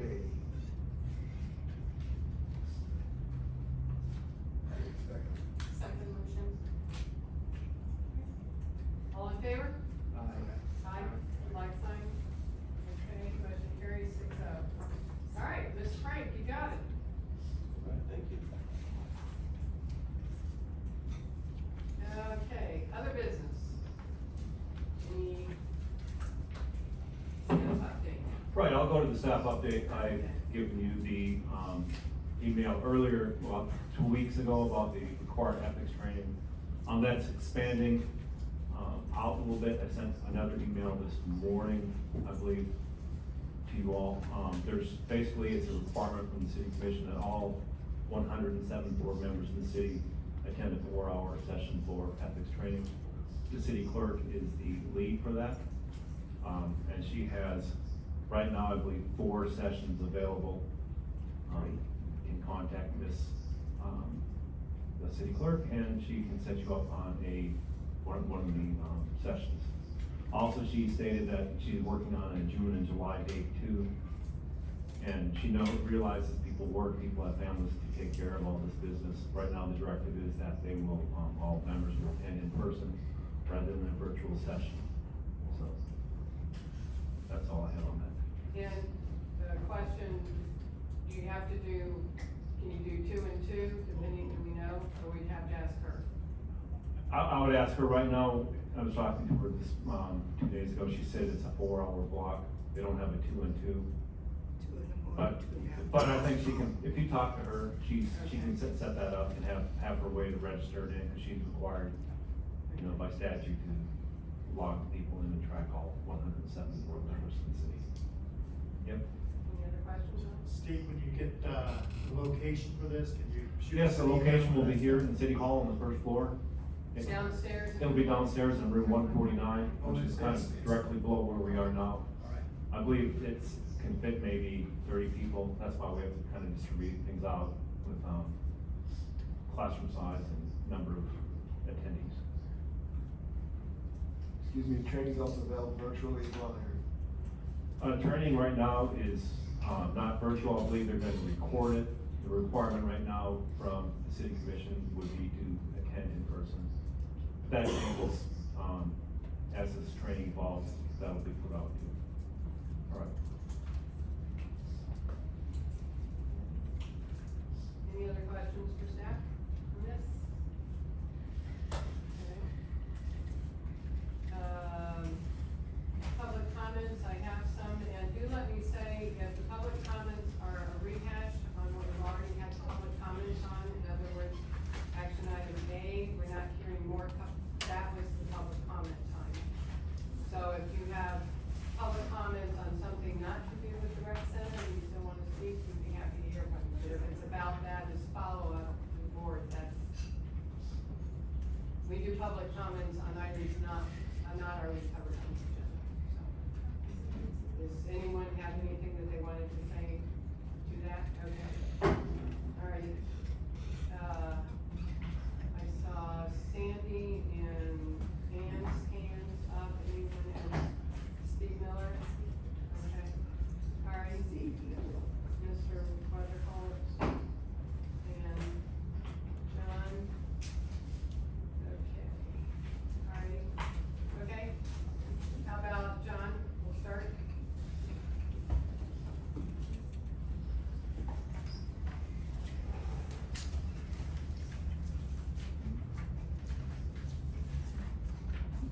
Jonathan, 413 North Fanny Avenue. Maybe 20 years or so ago, I came and asked the board to be proactive. There are several, what I consider unique structures to our city. They're coquina homes. We do have them. I don't mean facades, I mean literally are built, coquina, especially down on Palmetto. If you go about 3 blocks down from here, you'll see them. There's a coquina home sitting on Mason Avenue, right by the railroad track. It's now I don't know, it's covered with junk, so I don't really know what it is. But there's 2 others on Mason, and there's several others around. So I'm asking you to think about being proactive. If we have something unique and unusual in the city, like the coquina buildings, that we protect them.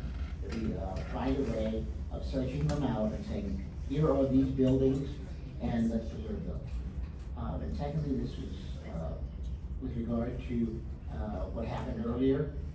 We have never, that I know of in the 40 years of the building, the meetings that I've attended, had a chair speak first. Okay, it was the first time, all right? Secondly, it was an unusual, almost bizarre comment that she would not have allowed at a city commission meeting. She would have pulled people back to, this is what we're talking about. Some of the things mentioned were not about this historic building. Excuse me, Okay. Mr. Nicholson, I- Mr. Nicholson, we're not rehashing. No, that has nothing to do. Yes, it does. No, it doesn't. Yes, it does. No. And I checked with the city attorney on the board, speaking first. It is- No, I'm not questioning that, I'm saying it has never been done before, and it But was as you know, bizarre. we're not gonna have a back and forth No, no. about my comments. We're not gonna have allowed to finish. Okay? Why? We're not, you may talk to Just me because you after. choose to. No, I wanna say it now, No. because it was bizarre, Tracy. You're out. An hour John, is bizarre. John, you're out of And we order. agree. No, I'm not. Bizarre. No, you were out of order. You're out of You order. do not have the permission to do that. I do, I check. You out of order. Okay, if we're gonna have, if that's more of everyone's public comments, we're not gonna have that. You may speak to me after, okay, this room.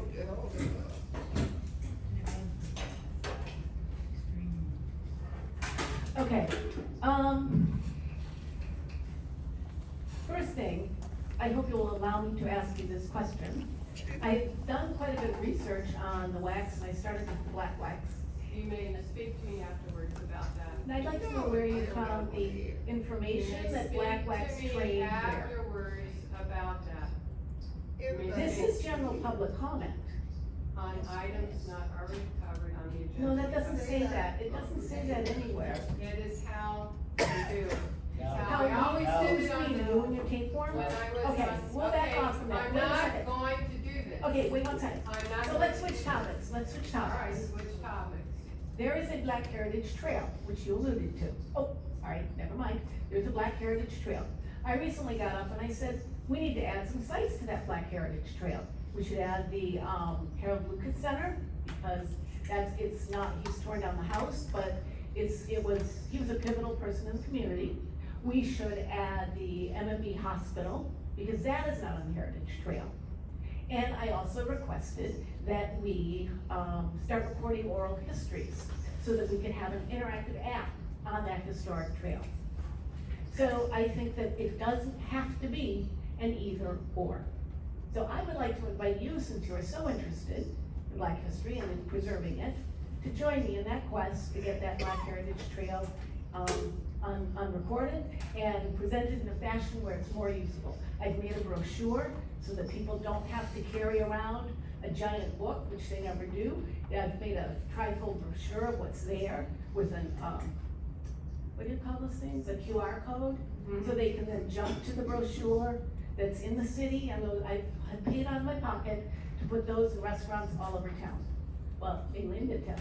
So if you would like to join me in that effort to promote Black history, I would be happy to have you join. You can contact me after the meeting.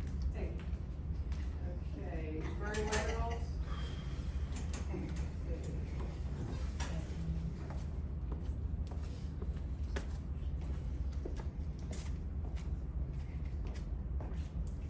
I think this board definitely has a place in the city, and I'm so glad that there's so many people that are interested, and I've had numerous talks with Warren over the years.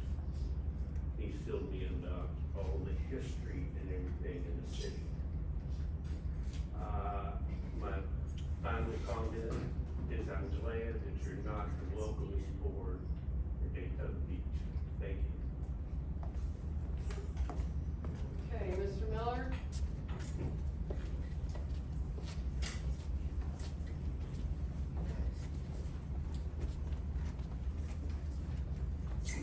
Steve Miller, 383 Walnut Street, beautiful Daytona Beach, and my office is located at 839 George W. Ingram Boulevard.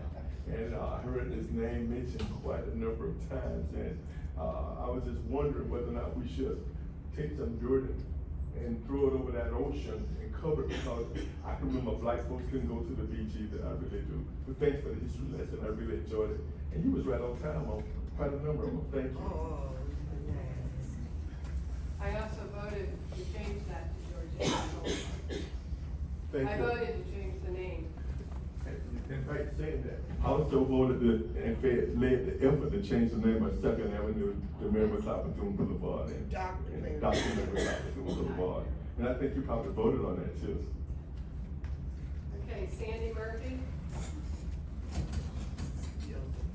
Sandy Murphy, 136 Park Avenue. First, thank you for the vote this evening. Second, we're having a theme here, I think, which is hoping that this Historic Preservation Board can be a little bit more of an activist board, because there are so many things in this town that have not yet been, taken care of in terms of historic preservation. For example, there are some things in the National Historic Register here that have not been placed on our local historic register, and those protections are different. So I would like to see this board fulfill their mandate, which is in fact in the Land Development Code, that you shall designate as local historic structures that are in the National Register. That actually is part of your responsibilities as I read the Land Development Code. And there are other structures, Ann mentioned some, particularly related to Black history in this town, that have been neglected and overlooked. And I think that it would be a great task of this board to try to identify those and bring them forward, to ask the city commission to dedicate staff time to really document the history of some of these things, and to also, when they're private entities, try to talk to the private owners and see what can be done to preserve them. My own little hobby horse is the Campbell Hotel, which is falling into disrepair. There was a Green Book Hotel that has history. The people who appear there in the lounge have history, and it's in private hands and it's just falling apart. I think that by trying to bring partnerships together, we can do something to preserve other properties like that. And I think if you can be part of identifying those, along with many of us private individuals who are interested, and then bringing that forward to the commission to ask for them to dedicate that staff help to preserving our heritage, you could make a very useful contribution to us. Finally, I want to revert back to this discussion, but only in terms of, there will be a presentation made to the commission. And I'd just like to understand the mechanics of that, like how will that be done? Is that a staff thing? Is that something that the board will do? How will that take place in the future? Thank you. I think we have to ask Mr. Pieter, and you'd probably be glad to know that the board actually started the discussion about getting further properties on local designated sites, actually in December, and staff is getting some information together on that, and has already started forward with that. And Ms. Ruby, if you want to.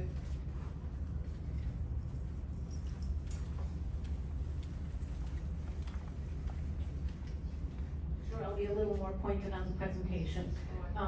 Please don't interrupt me. There were, thank you all, the 5 of you who voted yes. If their board is going to hear, the city commission is going to hear a presentation, it should probably not be from a member of your board who voted no. So I would strongly recommend that you as a board take some action to recommend someone else do the presentation. Thank you. Thank you. Unless things have changed from when I was commissioner, the city manager oversees the presentations and who does what before the city commission. Not the different boards. And thank you. So, any board comments? So saying no, oh, I'm sorry. I believe any members of the community are more than welcome, Mr. Bax, if you can correct me, to email and suggest locations for us to be interested in, to look at, and we would appreciate that help. We are a community together. Anything that we don't have on our docket, if you can point it out to us, we do want to help.